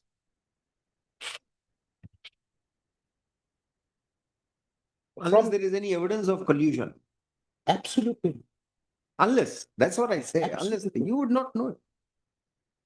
From the above, therefore, not only is it seen that the rules of 1997 were not followed, but the same appointments were made by the Joint Director of Health Services as well as the Director of Health Services Assam during the ban period, which was only lifted in the month of October 2006, when the approval was granted with the Finance SIU Department.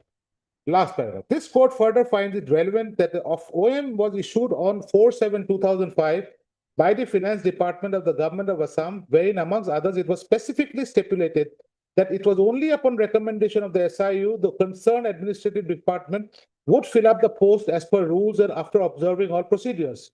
Therefore, post 4/7/2005, without the approval of the Finance SIU Department and without following the rules of 1997, no post could have been either filled up either by Director of Health Services or by the Joint Director of Health Services. It is also relevant to take note of the Act of 2005 was brought into effect from 1/9/2005, whereby no new post could be created without prior concurrence of the Finance Department.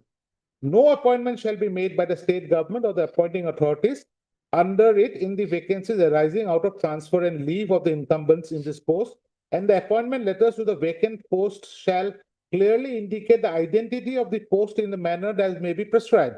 It is also relevant that the rigors of the OM dated 4/7/2005 insofar as grade 4 posts were never relaxed and thereby the approval from Finance SIU department was mandatory.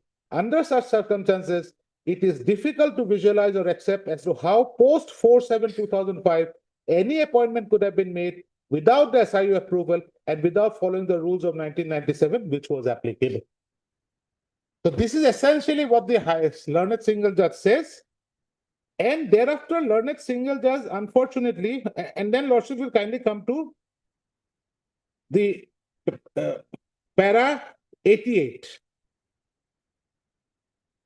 Therefore, from the above analysis, the learned single judge then consolidates the findings. Para 88, which is at page 250 of the convenience volume, Lordships. Yes. Therefore, from the above analysis, it would be seen that all the appointments which were made favoring the petitioners in the instant batch of writ petitions were dehors the rules of 1997. The appointments so made prior to 30/6/2005 not only did not have SLEC permission, but were also made during the ban period, which was in existence from 11/4/2002 till October 2006. The appointments which were made after 4/7/2005 in the instant batch of writ petitions did not have SIU approval and also were made dehors the rules of 1997, which were required in view of the office memorandum dated 4/7/2005. Then, Lordships, with respect, the court relied on a judgment, State of Bihar versus Devendra Sharma. With respect. And Rita Mishra. These were cases where the appointments were made Forged appointments. Absolutely. I'm so grateful, Lordship. Lordship answered what I had to answer. These were where there was large-scale forgery. The very famous case from Bihar. But Lordships, the learned single judge relies on the judgment and then upholds the en masse termination, which the final directions is at para 93, page 255 of the convenience volume. Sorry, I am just, Lordships.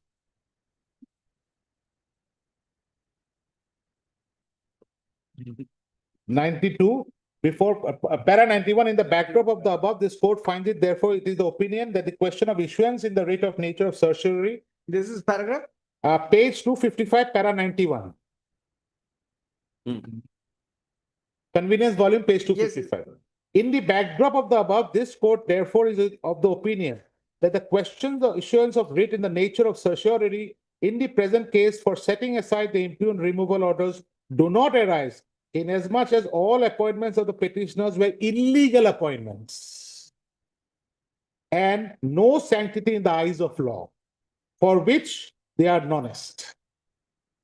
Accordingly, this court finds no merit in the batch of writ petition and consequently, so Lordship, the learned single judge comes to the opinion that our appointments are illegal. Dehors the rules. Dehors the rules.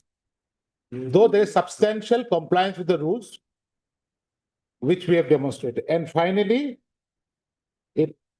of course, it passes some directions that the government officials who were responsible in appointing us, action needs to be taken. We don't know what the state has done till now. That was really quick, Lordships. That was really quick. Now my submissions. Yes. Submissions? Yes. Page 4.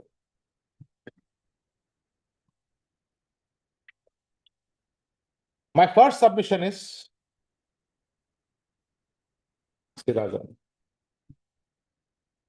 page 4, part 3 submissions. The appointments of the appellants can at best be termed as irregular and not fake or illegal. And for this, I rely on 3 judgments, if Lordship may permit me to place that. Yes, yes.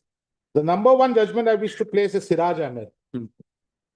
If Lordship will kindly come to page 258 of the convenience volume. This is a 3-judge bench judgment, and Lordship will kindly come to para 10. I'm relying on para 10 to 16. The facts in the present case, Lordship, Justice Chaudhary. Once. Yes, Bhagwat from this. Bhagwat from there, 30 plus. Para 10. Yes, Lordships. The facts in the present case are not in dispute. And undisputedly, the appellant's initial appointment in the year 1987 was after the advertisement was issued for the post in centralized services considering the said rules. It is also not in dispute that the appellant was selected after he underwent the entire selection process by competing with other persons who had also applied for the said post. The only issue that the learned judges of the division bench have found against the appellant is that the appellant's selection was not made in due consultation with the UP Public Service Commission. Then, Lordships, the Supreme Court considers some judgment, and then please come to para 14 at page 263. This court held in ML Kesari's case that where the appointments are not made or continued against sanctioned posts, or where the persons appointed do not possess the prescribed minimum qualifications, the appointments will be considered to be illegal. However, when the person employed possesses the prescribed qualifications, Even if such appointment process is not an open competitive selection, then also it should not be disturbed. That's what Kesari says. Yes, sir. That's a good answer to the wrong interpretation of Uma Devi in paragraph 58. Correct, we understand that. Yes. Now, next judgment. I will, then Lordship will kindly come to the next judgment, Vinod Kumar, which is a recent judgment. And I will just read para 5 and 7. 5 is at 270. 270. Para 5. Having heard, may I place it, Lordship? Yes, sir. Having heard the arguments of both sides, this court believes that, I must, before reading this judgment, point out one thing fairly. This is in the context of regularization, but I believe the principle would equally apply here. I must be very fair that this was the context. Regularization happens when the appointment is not fake, when it is not forced, when it is not illegal. Yeah. No, but what I'm trying to say is, Lordship, this was the That's the right, background principle for of regularization. like saying, Yes, see, that is- there the courts allow regularization. Here, there has been a termination which is under question. Yes. Now, the principles would remain. Yes. Yes. Having heard the arguments of both the sides, this court believes that the essence of employment and the rights thereof cannot be merely determined by the initial terms of appointment, when the actual course of employment has evolved significantly over time. The continuous service of the appellants in the capacities of regular employees performing duties indistinguishable from those of in permanent post, and the selection through a process that mirrors that of regular recruitment constitute a substantive departure from the temporary and scheme-specific nature of the initial engagement. Moreover, the appellant's promotion process was conducted, overseen by the Department Promotional Commission. Now, Lordships, para 5, the application of the judgment in Uma Devi by the High Court does not fit squarely with the facts at hand, given the specific circumstances under which the appellants were employed and they continue. All right. We have seen this. Yes. Now, the latest judgment on this is very instructive, which is a 2025 judgment. Lordship will kindly take page 272. In fact, this judgment has now it has now brought in the doctrine of severability in service jurisprudence in a large way, in a very significant way. Lordship will kindly come to para 7. Exactly the same case, an inquiry team was set up. May I just place from para 7? Thereafter, on 27/5/2009, JACB constituted a 3-member inquiry committee to inquire about all the internal appointments made citing certain irregularities and illegalities.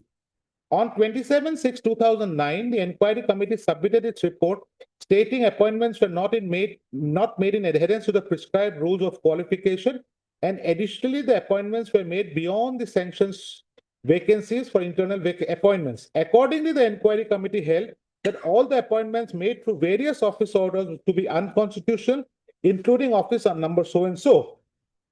After the release of the inquiry report, the chairman of JACB issued directive on 7/10/2019 to take action against the administrative persons responsible for causing irregular illegal appointments beyond prescribed qualifications and sanctions strength. In the same directive, the chairman declared 3 officers responsible and cancelled the appointments made internally.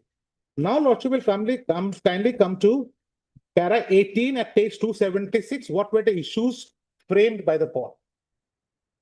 page 276, para 18. I will insert. Whether the findings of the division bench with respect to illegality in the appointments of appellants warrant interference. In this case, this is what is important, and I will, Lordships, show the paragraphs dealing with this issue. Beyond the sanction strength, it says no, there was factual error. Yeah. And otherwise, whether there was any malafide. Yes, para 22, the division bench has also placed reliance on the procedural deviation from the regular advertisement process by observing that the internal notice issued by the chief engineer did not amount to proper recruitment notification. While procedural irregularities, if proven to be malafide or substantially affecting fairness, may vitiate a selection process. In the present case, the selection was conducted through test and interviews overseen by selection committee. The entire process culminated in formal appointment letters being issued as held by this court in Secretary State of Karnataka versus Uma Devi. We find an echo and a strong echo of your argument in para 24. Yes, Lord. Come straight away to para 24. Yes. It is now well settled in service jurisprudence that the validity of an individual appointment must be assessed on the basis of appointee's own merit, eligibility, and conformity to the applicable rules. Courts must resist the tendency to issue blanket invalidations of entire batches of appointments merely on the basis of procedural infirmities that affect only a portion of the appointments.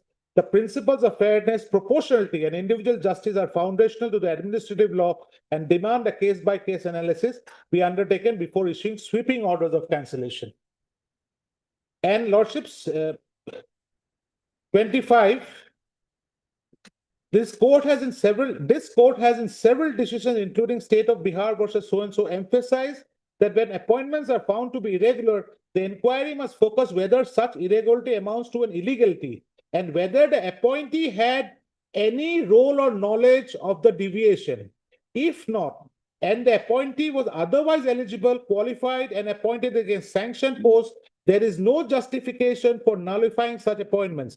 The present appellants, as evidenced by record, fulfilled all eligibility conditions and were appointed within the sanction strength and underwent the requisite selection process.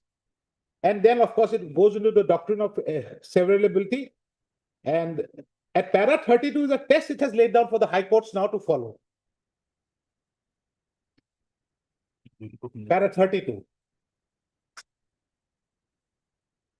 The High Court failed to apply the test of individual scrutiny, which is now a bedrock requirement in service jurisprudence. When appointments of large number of persons are questioned, courts and authorities must separate the legally sustainable from the unsustainable, apply the test of eligibility and sanction strength, assess whether there was fraud or misrepresentation, provide an opportunity of hearing before cancellation. Para 35, Lordships, is very important. It must be underscored that the jurisprudential divide between irregular and illegal appointments is neither artificial nor academic. An appointment may be irregular if it deviates from established procedure, but it crosses into the realm of illegality only where it violates statutory mandate, is made without the existence of sanctioned posts, or is tainted by fraud. Conflating the two categories leads to further manifest injustice, particularly when individuals who have no role in the procedural defect are visited with the severest consequence of termination.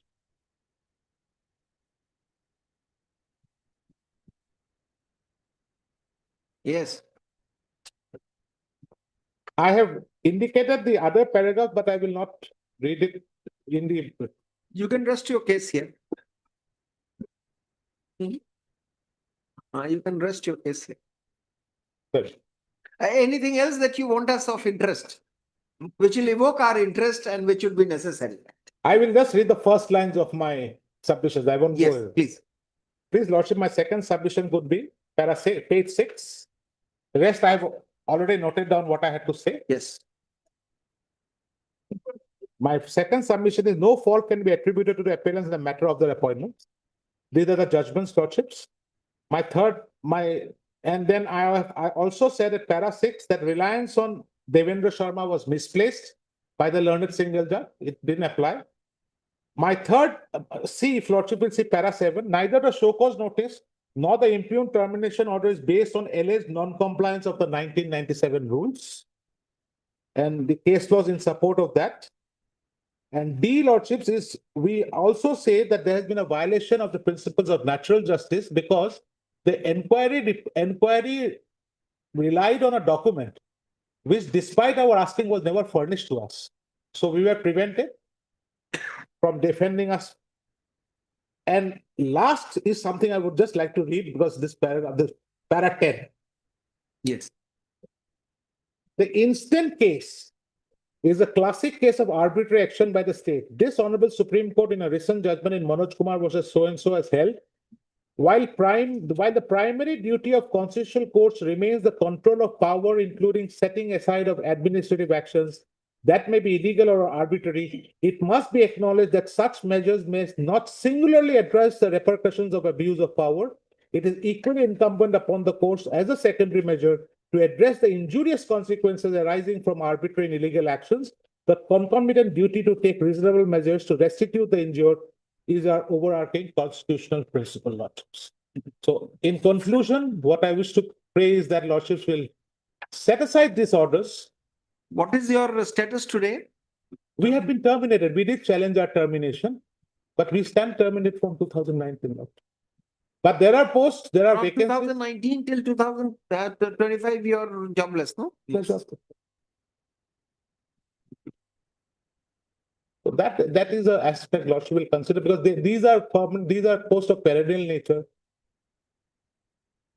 These are permanent appointments. Perennial, we are not dealing with ad hoc employees or temporary employees. No work charge establishment. These are regular appointees. So therefore, Lordships, we pray that we be reinstated in this, considering the facts of these cases which I have placed. And I would be happy to assist if Lordships wants any other time. Yes, whatever we decide, but we must commend your efforts.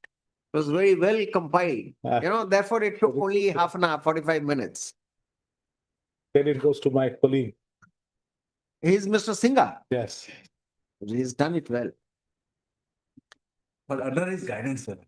ठीक है, all of you. The commendation is to your entire team, Mr. Goswami. All right. So this.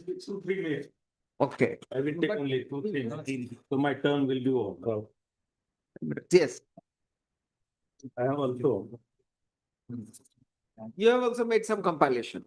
Short submissions, only 3 pages. Yes. Kindly take it. I want to read those pages only. That's. We have here. Yes, I have filed Compilation. it again, but I can. It is not on record. The read appeal number 144 of 2024. Read appeal number 144 of 2024. Item 15. Hi, yes, is available with me. Madam Dina. Note करोगे ना जी note करके ये सब document आप बुझिए ना दोबारा हो जाता है तो बहुत मुश्किल आइए एक नोट किया तभी भी नहीं पड़ा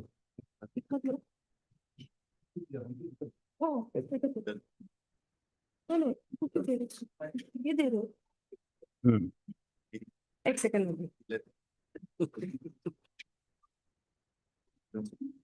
ये दीजिए दो ये ऑफिस को अपने पास रख लीजिए बस ऑफिस को इनको दे दीजिए चाहिए रेस्पोंडेंट को respondent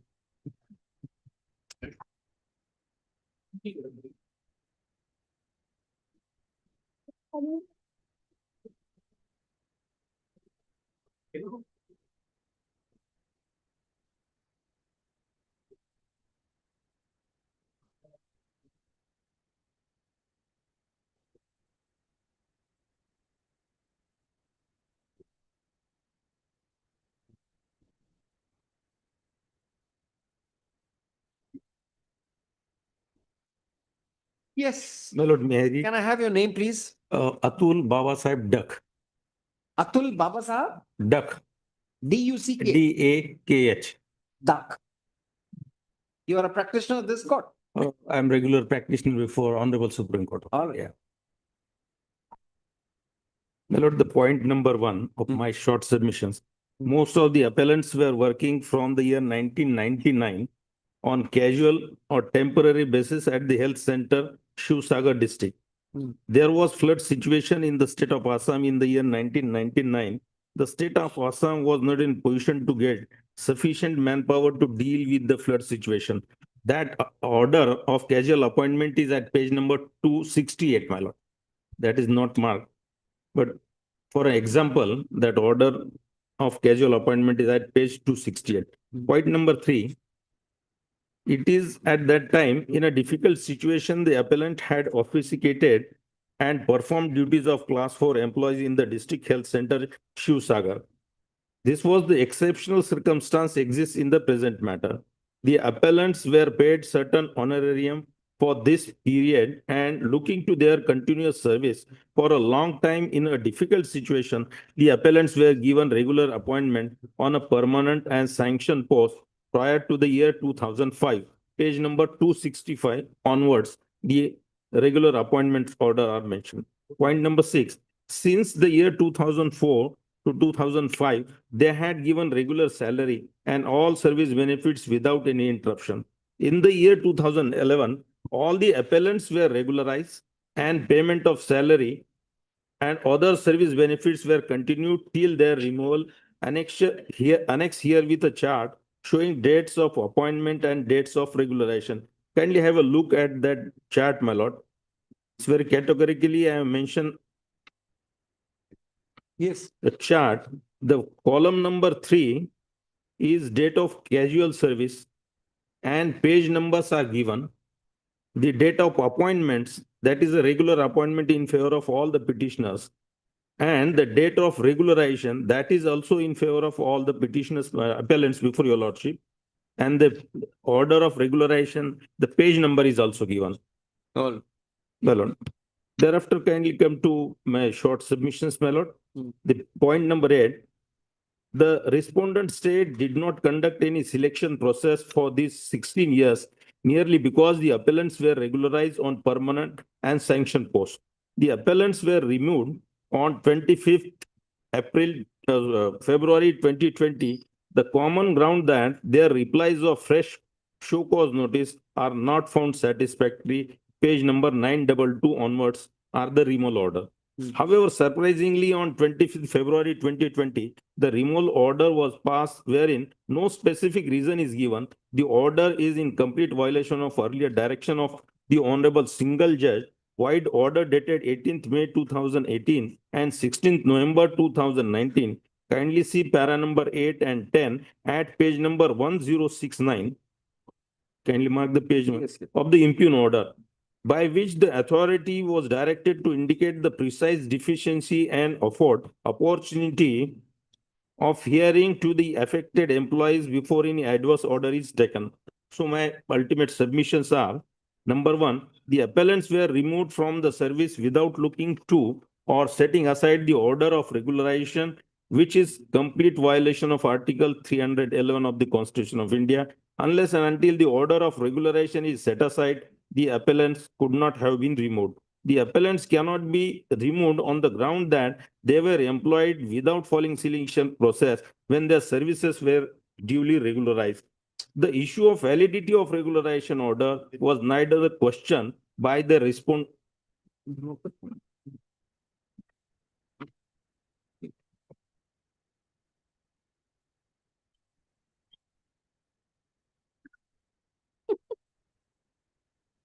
Yes.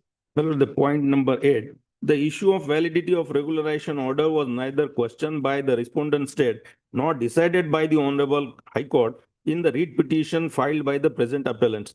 The passing remark of Honorable Single Judge at page number 1074 at para number 17 of the impugn order that the materials on record do not disclose on what basis the services of the petitioners were regularized in the year 2011 is premature and unsustainable, because facts of the case clearly shows that the appointments orders of regularization were very well within knowledge of government, and therefore requisite budgetary provisions were made to meet the salary expenses of the appellants. All it showed that the respondent government had given sanction to regularization of the present appellants. More particularly, the fact that no recruitment process was conducted for 17 years. 17 is from the date of regular appointment. 19 and 21 years from the casual appointment, my lord. On the post occupied by the appellants given stand to the above submissions, hence absence of approval from the government to the regulation is merely an irregularity and not illegality. The circular dated 4th July 2025 about staff inspection unit is not applicable as the appointments of the present appellants were made prior to that circular. Moreover, the circular is applicable while creating new posts, whereas the appellants were appointed on existing sanctioned posts. No specific reason for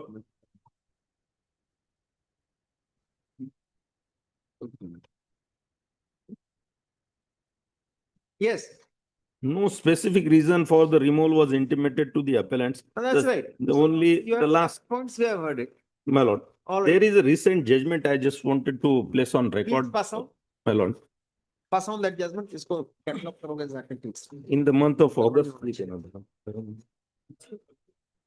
Dharam, पहले वाला you said? अलग रख देना, लिखना मत अलग. the- एक bundle बना दो. Yes. only para number 617 to 21, the guide, actually the directions are in the Acha. guideline. So it makes very clear. No, but these are, this was not against, this was not for termination, this is for regularization, which was reviewed. My lord, absolutely correct, absolutely correct, All right. absolutely correct.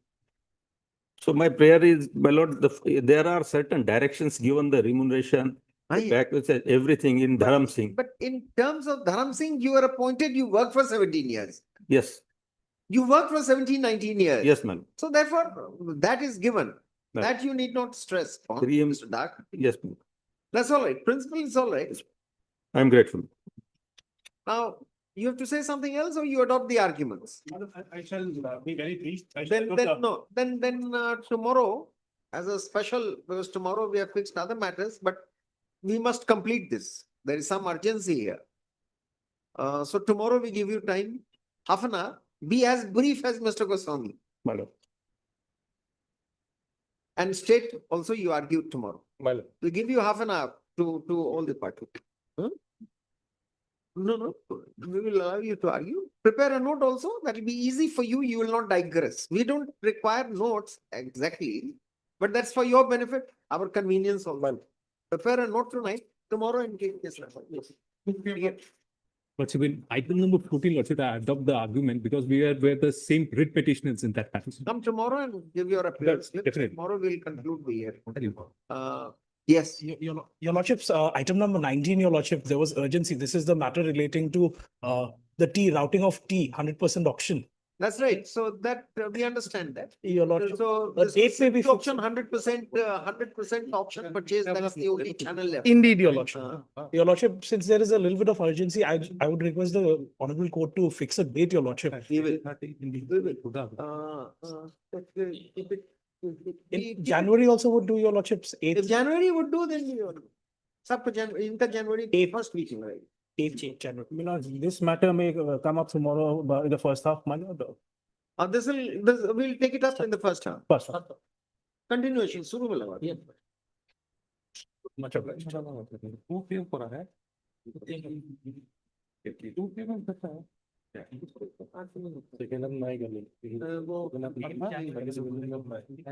कल खत्म करने के लिए. Well, tomorrow, what is the matter? We fix the death reference at 2:50. So that we finish it. Actually, sorry, 2:15 is my partner time. Second. So tomorrow, yours will be the first case. All right.